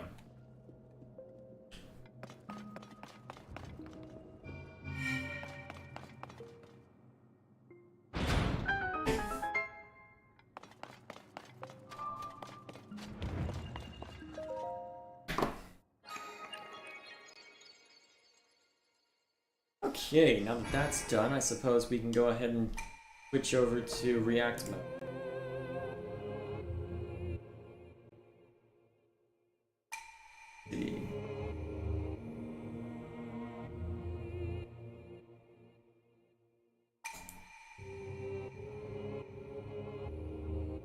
Copy a link.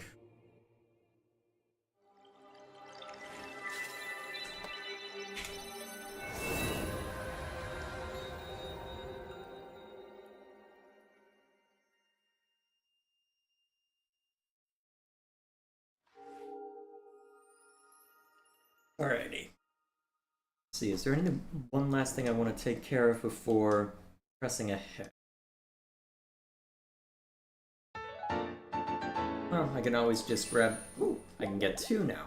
Nice. I wonder how many shrines I have left to grab.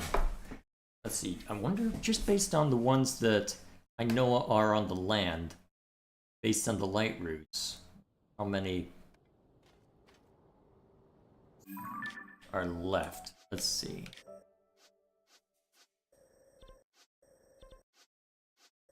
Okay, so there's a few in the forest that I'll need to go digging around for. That one will take a while. There's a few through this way.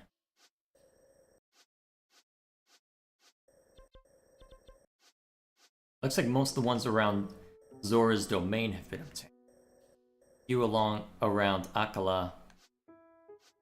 And let's hit the ones, well, a few of them around here as well. All a matter of time, I suppose. Either way, I guess that gives me something to work towards as I attempt to finish up the game. I want to at least get all the shrines done in order to hash out what I need to, before fighting Ganondorf. Because I'm pretty sure at this point I can just go straight to him. I just need to fight through hell in order to get to that point. Either way, that's something I'll likely handle on my own. As of right now, this game is taking precedence over the Xenoblade 2 endgame because, according to my notes, let me pull up the sheet real quick. I've got a little under 15 hours of footage that I need to look over for the New Game Plus stuff to eventually turn into Let's Play content. So, as a result of that, I'm not in any hurry to make massive progress on the Xenoblade 2 stuff, especially while we're continuing to stream that. And I already know, even if we finish the streams before February of next year, that's when I'll have an opportunity to start doing Let's Play content, so I'm not overly concerned on the big details.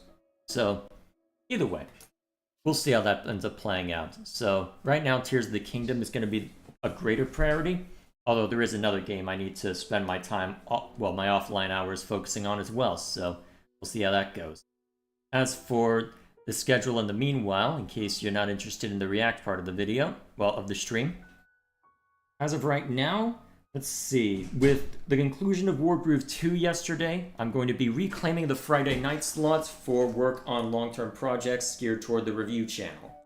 As a result of that, unless I really want to do a one-off variety night, multiplayer community night, or make a bit faster progress with anything long-term that I'm doing either for Saturday or Sunday, Fridays are largely going to be absent days. I'm going to be spending them working on editing instead. This is just to make sure that I'm spending enough time where I need to, or worst case scenario, just to get stuff done around the house, because that is something I have to concern myself with as well. So, as for the immediate week, next week is Thanksgiving week, and so I am tempted to do something maybe on Wednesday. I will have availability then, although it'll depend on how far I get with the video editing portion of the next review. So we'll just have to see on that count. For now then, I think that covers everything important as far as housekeeping, so the next stream will be tomorrow morning as always for more Baldur's Gate 3. Should be a fun time there. Apart from that, maybe Wednesday, definitely back on Saturday. Oh right, technically the next stream is tomorrow night for Xenoblade. What am I saying? Why am I acting like it's Saturday? Ugh. Maybe I shouldn't watch your video, Gilgamesh. I don't know if I'll necessarily have anything to say about it, but either way, I'll set it up. Well, it's set up. I may as well see what it has to say for itself. It seems like it'll be in a similar vein to what the Did You Know Gaming talked about, although focused more on the different ports for the games. So either way, go ahead and switch over to that. Just give me a second to reconfigure my setup for that. Okay. Remove everything that's unrelated. Alright, mess with that. And then, alright. So, now that I've got the setup back up, go to lazy display. Alright, so let's take a look at the channel that I'm being asked to look at. Okay, so what does he say about himself? He doesn't have an about page. That's interesting. Let's see what kind of videos let's see, oldest. So, alrighty then. So, got started by doing that sort of content. What are you doing right now? Alright, looks like you're relatively infrequent as to when you post, but that's okay. I'm not in any position to really complain about that anyway. Oh man. Oh yeah, Chrono Cross. I should really see how good the port for that ended up being.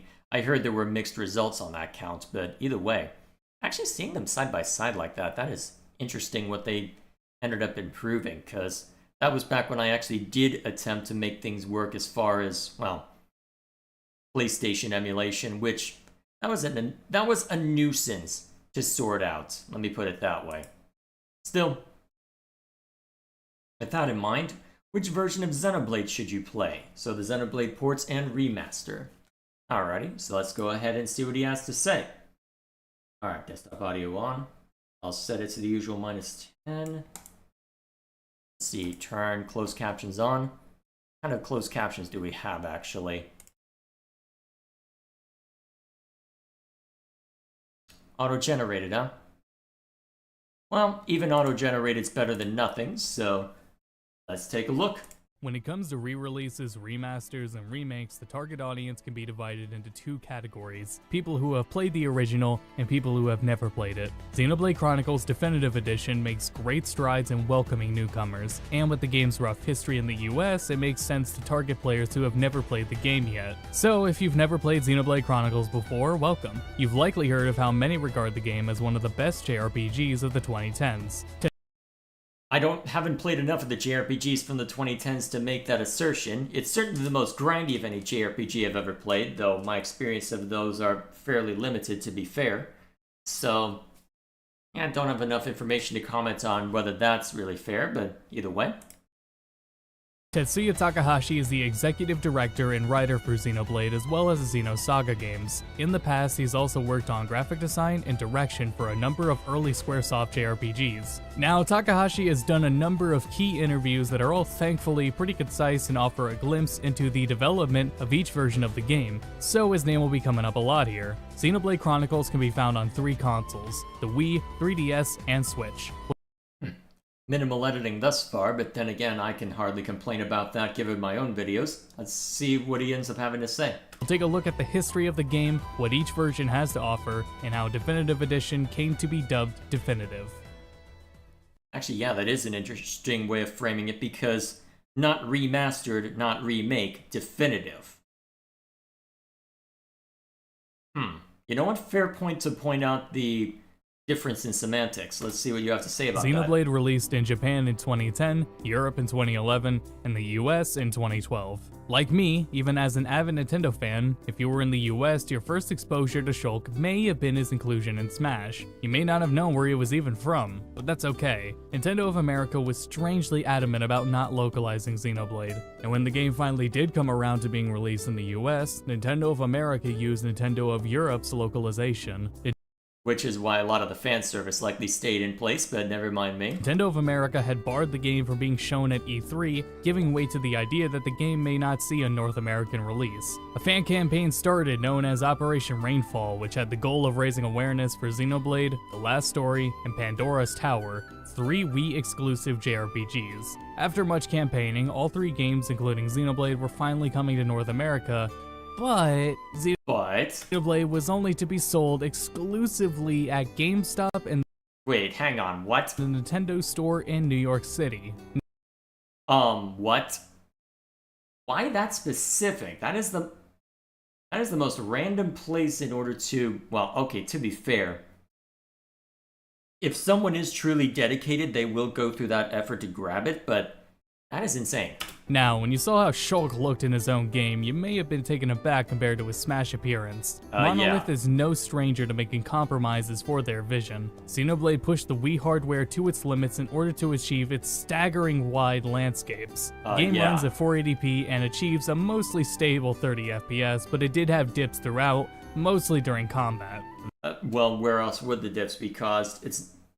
Because if you're looking out at a landscape, sure, there may be a lot of objects to render, but once you have to start running numbers, I can see that being rather taxing, especially depending on how complex the animations are. That's speaking for North America, of course. On a PAL Wii, the game runs at 576i and 25 FPS, and because of the 50-60 Hz difference between NA/JP and PAL, there's a few oddities. For example, the game loads faster on NTSC and JP, but you move faster on PAL hardware. Takahashi stated that the localization process included bug fixes, minor gameplay balance adjustments, and slight rewrites, so nothing too substantial. Now, getting a hold of the original Wii version in the US may be costly given its limited release. Additionally, Xenoblade is a dual-layer disc game, so some Wiis may not be able to read it without cleaning the lens first.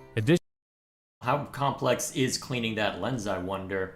Because I remember that being mentioned in prior conversations on stream that, hey, for dual layering a disc, well, it can be a rather curious task to try and grab information from that, but Although to be fair, I'm pretty sure Smash Bros was another dual layers, so my Wii could handle that. I suppose there'd be nothing stopping it from working on others. Although, if I were having that much trouble finding a copy, I suspect I'd sooner uninstall Dolphin and go that route. Additionally, on Wii, your only controller options are the Wiimote and Nunchuck combo, or Of Classic course. Controller / Classic Controller Pro. If you've got a Wii U though, you're in luck. Not only is the game on the Wii U eShop, but it supports gamepad play and even loads faster, Well, okay, at least you've got that going for you. making the Wii U version the more accessible and affordable version of the original to get your hands on, as well as pseudo-portable. Well, at least at a time when well, this was 3 years ago? Let's see, June 27th of 2020? Well, can't open the Wii U store anymore so far as I know, so yeah, you're back to piracy as your best option unless you're really bloody lucky to find one out there, and even then you're probably spending collector's fees on it. Well, collector's grade pricing, or however you want to frame it. Xenoblade released on the new 3DS in April 2015 worldwide. The port was developed by Monster Games while Monolith were working on Xenoblade Chronicles X. Monster Games was also responsible for Donkey Kong Country Returns 3D, so they had some experience on this front. The 3DS was an odd choice. You know, yes, experience with 3D nonsense for the 3DS, perhaps, but very different game, a Donkey Kong game, as compared to this. Unless that Donkey Kong game specifically is one that ends up having a lot more, well, is my understanding of Donkey Kong games is that they're pretty much 2D side-scrollers, as well, 2D platformers, in line with all the other Mario stuff, or at least the quote-unquote mainline games. So, going from that to something like this would be that would be a very different beast, I suspect. But the reason for it was for portability's sake, along with having the option for 3D, making it ideal at the time for those that wanted that experience. Once again, Xenoblade is pushing hardware to its limits, so much so that Monster Games knew the original 3DS was not going to cut it. Fortunately, in comes the new 3DS, finally boasting the power to make the port possible. Because of the power needed though, Xenoblade Chronicles 3D is exclusive to the new 3DS. This doesn't mean more compromises weren't made either. Monster Games went into detail about their process with Game Informer. They learned from DKC Returns 3D that they should prioritize gameplay logic and focus on graphics, performance, and stability after it was just functionally playable. And then even later came the new features. Pulling right from the Game Informer interview here, they had to design a new graphics engine with a custom visibility culling system and a complex LOD system. As for the art assets, all the worlds were rebuilt and optimized while keeping the same look and feel.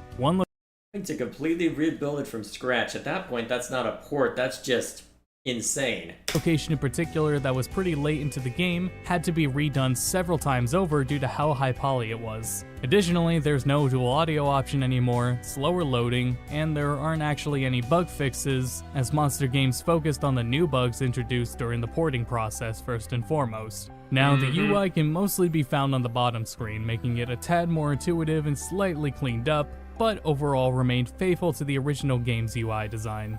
For better or worse, by my understanding. And thanks to the new 3DS's extra buttons, the control scheme is identical to that of the classic controller on Wii. In terms of new content, the 3DS version features an exclusive collection mode not found elsewhere. This mode included a model viewer and a music player, where you could listen to the tracks if you had headphones plugged in and close the 3DS. Models were made available by progressing the story, and you spend tokens in a raffle to unlock models and music. Interesting that would be a focus, though, given that, well, I guess given the whole 3DS gimmick, the fact that it is in 3D, I suppose you could more easily justify the models in that respect, although, given that they wouldn't exactly be pretty as a result of needing to optimize the hell out of it, well, toned down more to the point. I wonder how useful I wonder how much that was used in practice. A few achievements would reward tokens, but the primary ways of getting them were through the Shulk Amiibo, Street Pass, or Play Coins. Now, if you're considering the 3DS version, price may be another issue as it still comes new at $40. Ow. Xenoblade Chronicles Definitive Edition released simultaneously worldwide May 29, 2020. This time, the port was handled in-house at Monolith, but it was given a limited budget and time frame, as they're still working on their next title. At this time, Monolith has So, again, with this releasing in 2020, this must have been before 3 came out.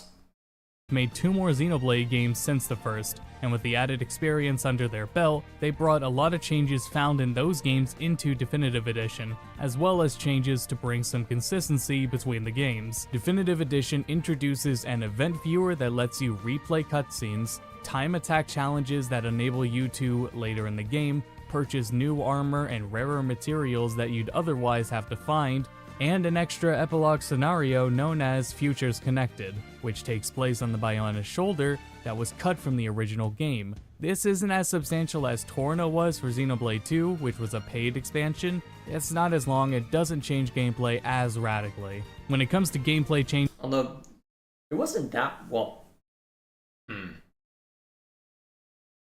I wouldn't say it changes it radically at all. It's just minor adjustments due to the slight differences from the 2 Nopon you have instead of Rhine and Sharla. So I wouldn't say, I don't know if, would I consider the changes in Xenoblade 2 to be radical? I think that's the next question. Because the whole Vanguard and Rearguard is certainly a different way to approach it. And given that there aren't as many ways to improve art regen, they have to change up how quickly you're getting abilities on that count as well. From a balance standpoint, it's definitely substantially different. I don't know if I'd say it's a radical departure, though, given that a lot of the core is still the same. changes will start with the quality of life improvements. These include autosaves, auto-run, a map overlay, additional system options such as individual volume sliders, more time for QTEs in battles, and vanity slots for equipment. Definitive Edition adds an additional difficulty mode known as Casual Mode, and then something separate known as Expert Mode. When Casual Mode is enabled, you do more damage, take less damage, have increased party gauge, take less spike damage, and spike debuffs are reduced. And level has no effect on evasion anymore unless it's an enemy attacking you while they're under your level. On the other hand, Expert Mode is a way to manually change your party's levels and save XP. When enabled, XP from exploration and side quests are stored rather than given. Now, the reason you may do this is to prevent your party from being overleveled from doing side quests, since the game has 449 of them. The most significant difference that you've probably already noticed is the radical change in art style, making it more consistent with the style of Xenoblade 2. The art style can be subjective for some in what they prefer, but these new So definitely leaning more into the anime style that you'd more often see, but instead of going for something perhaps a little more realistic perhaps, but and again, it's hard to refute the amount of detail they were able to add in, even if there were substantial parts like the leaves in both instances. I mean, the fact that this looks more even compared to this, the fact that the leaves are still relatively flat, I don't know. I'd probably say it's an improvement overall. new models in Definitive Edition are far more expressive and emotive than before. The game gets pretty emotional, so the detail of emotion benefits it in the long run. When Takahashi was talking about the game's limited time frame and budget, he mentioned it in regards to which assets were going to receive simple texture upgrades and which would be remodeled from scratch. Weapons, equipment, enemies, and maps got upgraded textures, or new textures to work with the new shaders, while player characters, parts of other important characters such as their faces and hands, the Monado, new equipment to Definitive Edition, and facial animations in cutscenes and scripted animations were remade from scratch. I feel like if you're going to list that many off, you may want to just put them all on screen to really emphasize the point. Just start going down the line of, okay, here's every little thing. You could even be really sneaky with how, well, you could even make a point to just plop them down randomly on the screen, make a collage effect out of it. That could, well, then again, you don't necessarily want to distract too much from the comparison as well, but I'm wondering if some sort of collage effect may have also worked if you wanted to have this visual at some other point as well. Just to try and give a scope of, okay, here's all the things that had to be remade from scratch. Because what he listed there was a lot to take in all at once. And that is somewhat the point. At least it seems to be the point with how he's framed it, but still, something to mull over. Rhine, what are you doing? Shulk, No, No, Isel! Do you really expect me to leave you, run away and save myself? Meanwhile, some of the staff did extra work on retouching a handful of NPCs and enemies. If you've played Xenoblade Chronicles 2 before, you'll notice that Definitive Edition feels similar. The game didn't just receive a massive visual overhaul, it's actually running on Xenoblade 2's engine. So movement and camera controls feel tighter, physics are pretty different, and some other nuances are different, like how weather works. And many glitches from the original, including those that utilized clipping and the auto attack damage glitch, were fixed, though new clipping glitches are being found. We know from data mining that the game runs at 504 to 720p when docked and 378 to 540p undocked. Hang on, can I hear that again? The subtitles. The auto-generator's throwing me. Clipping glitches are being found. We know from data mining that the game runs at 504 to 720p when docked and Wow, when docked? Really? Would have thought it'd be... Is it being upscaled to 1080 then? I wonder why it seems that... Running in 720? That's curious. How did I never notice that? 378 to 540p undocked. The scaling depends on the complexity of what's going on screen. Okay, maybe that's the difference then. Though cutscenes work a bit independently of this so that they can look better. Like Xenoblade 2. Maybe that's what's throwing me. It's not something I necessarily notice as much in combat because I'm more focused on in-the-moment stuff. But when they're actually in cutscenes, okay, that might be the difference. The game has a filter for the scaled resolution, but it's not as aggressive as it was there. The frame rate is largely consistent. Through my time playing, I found that the frame rate does dip in some intense areas such as Magna Forest, and is usually when you're moving forward, but seldom does it drop frames in combat. Now, I've been most excited to talk about Definitive Edition's massive overhaul of the UI. Takahashi stated that the goal of redesigning the UI was to encourage players to not give up or miss anything. The UI has a bit of a different... Well, it was certainly a good attempt at that, although given the sheer volume of ways to improve your characters, I do wonder how much you could realistically handle in that regard, because, well, there is just that much to worry about, isn't there? Because you've got the equipment, the stuff you can tack onto the equipment, the abilities on each character. There's a lot that you have to manage, so to some extent you're gonna miss at least something. Different style to it, but it is an upgrade in both form and function. Information is far clearer and properly organized on every front. UI in battle signifies with an exclamation point when it's ideal to use certain attacks given the situation. This is a great addition. New players will be constantly keyed in on how they should be playing, and more experienced players will be able to utilize position-based moves much more consistently. Side quests now show up on the map, both their start and their steps. Wait, they didn't even show up on the map before? What?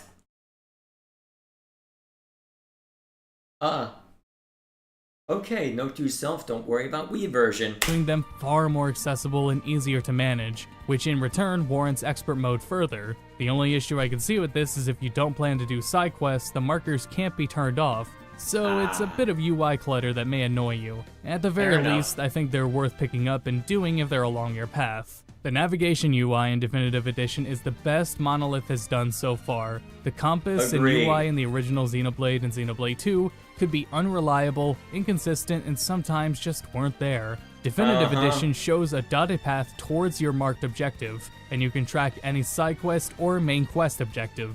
Menu UI is much more appropriately organized, making managing equipment, skills, and such much easier. Yeah, I mean, just looking... Actually, can we get at that comparison shot again? I mean, just looking at that already... Okay, first of all, the fact that you're able to either as a result of the extra... Well, either because of the extra resolution that you get between the Switch and the Wii version, it might just be based on that alone. But the fact that you're able to sit there and say, alright, I'm able to write it all out so that you have the name of the objects instead of just a general picture.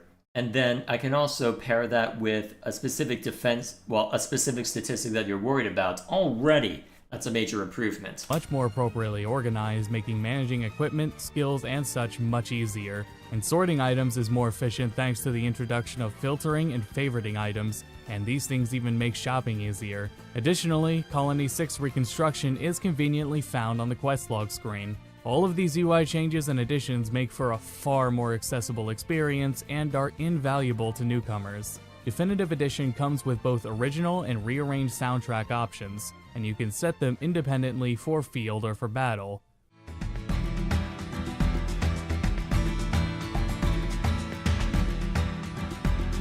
Yep, we're all familiar with this by this point, as are most of us.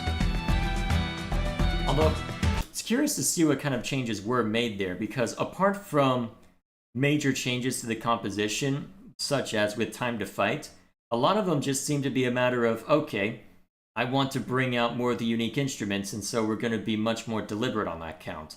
At least that's what it seems to be. You listen to something like the God-Slaying Sword, and a lot of the instruments pop out among the composition much more so.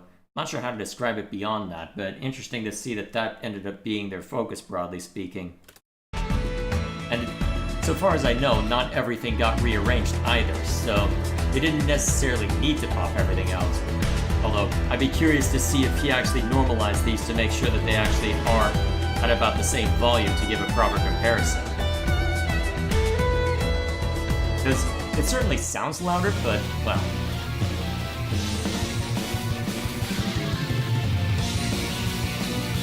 Still.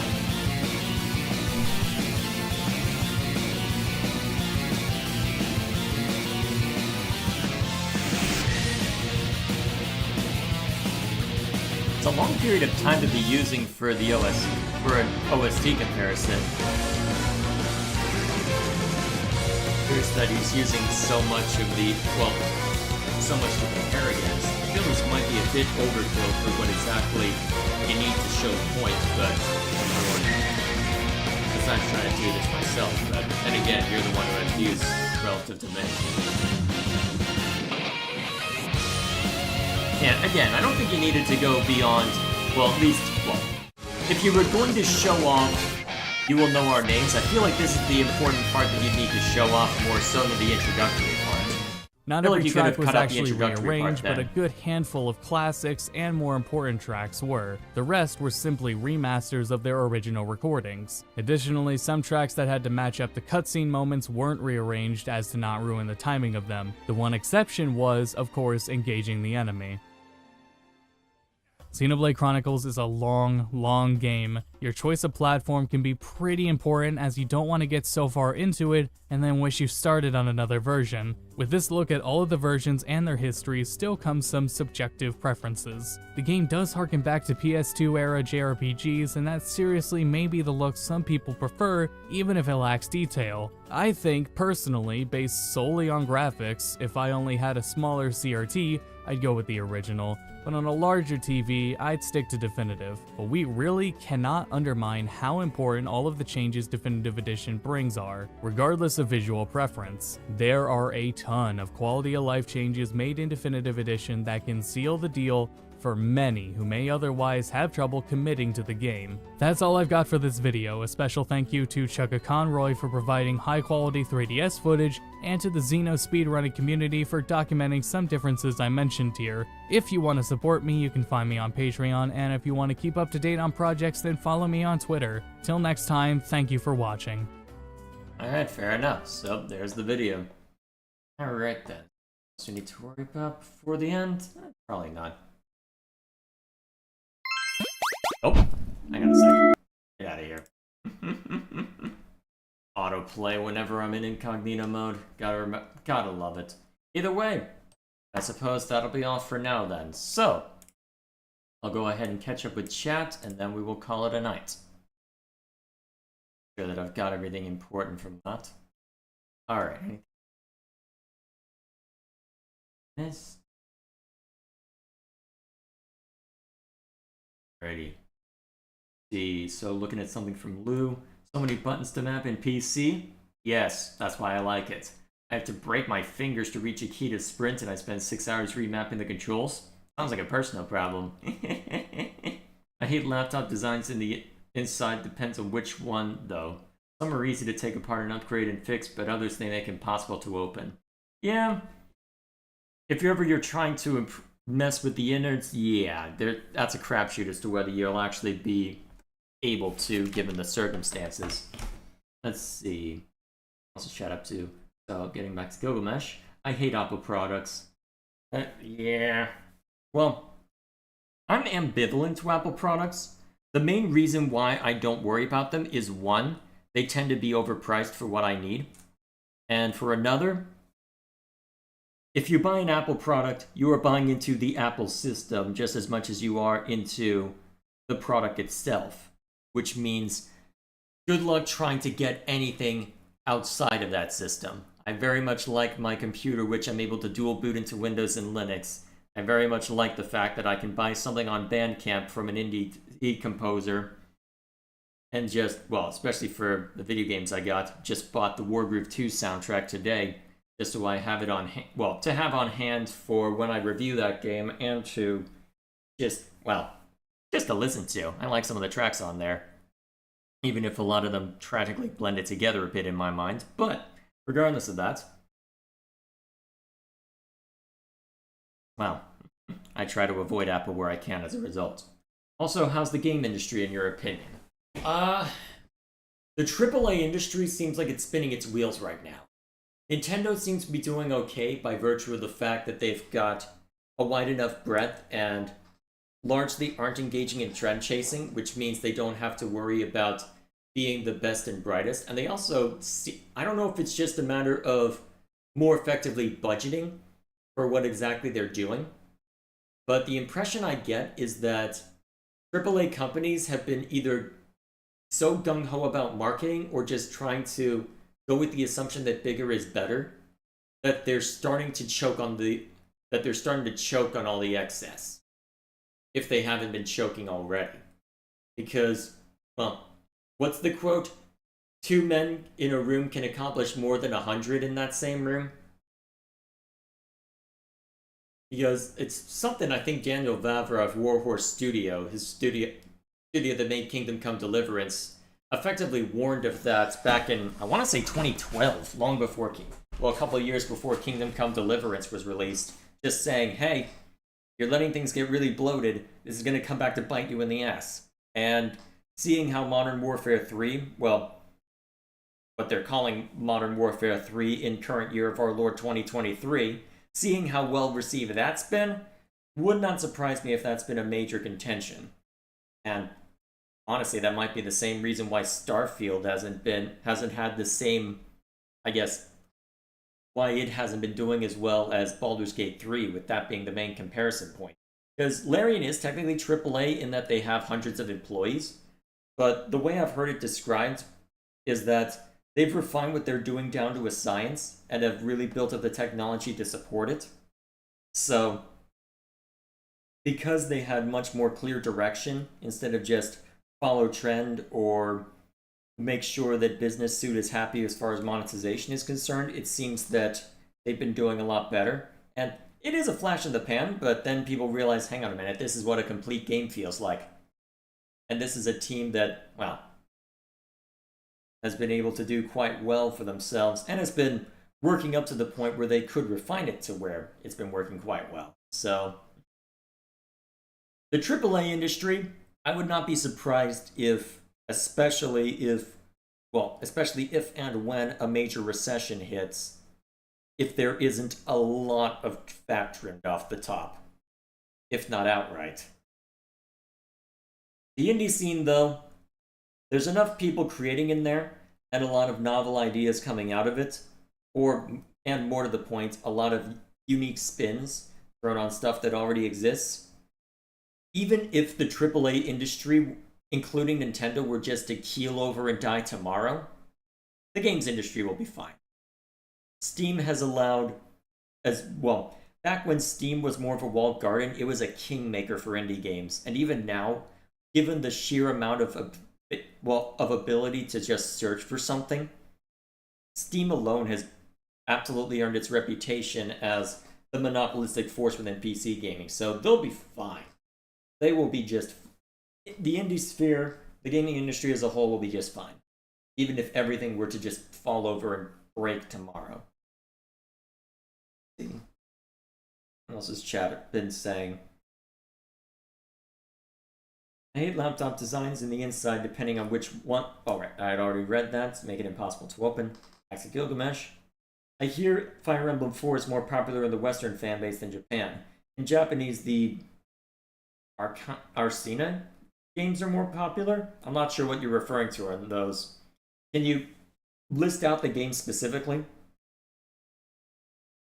But although FE4 probably has cult-like status in the Western market because it never did get released over here, and so everyone talks it up as being this big deal, especially given how different it was from the rest, by my understanding. But, well, here we are.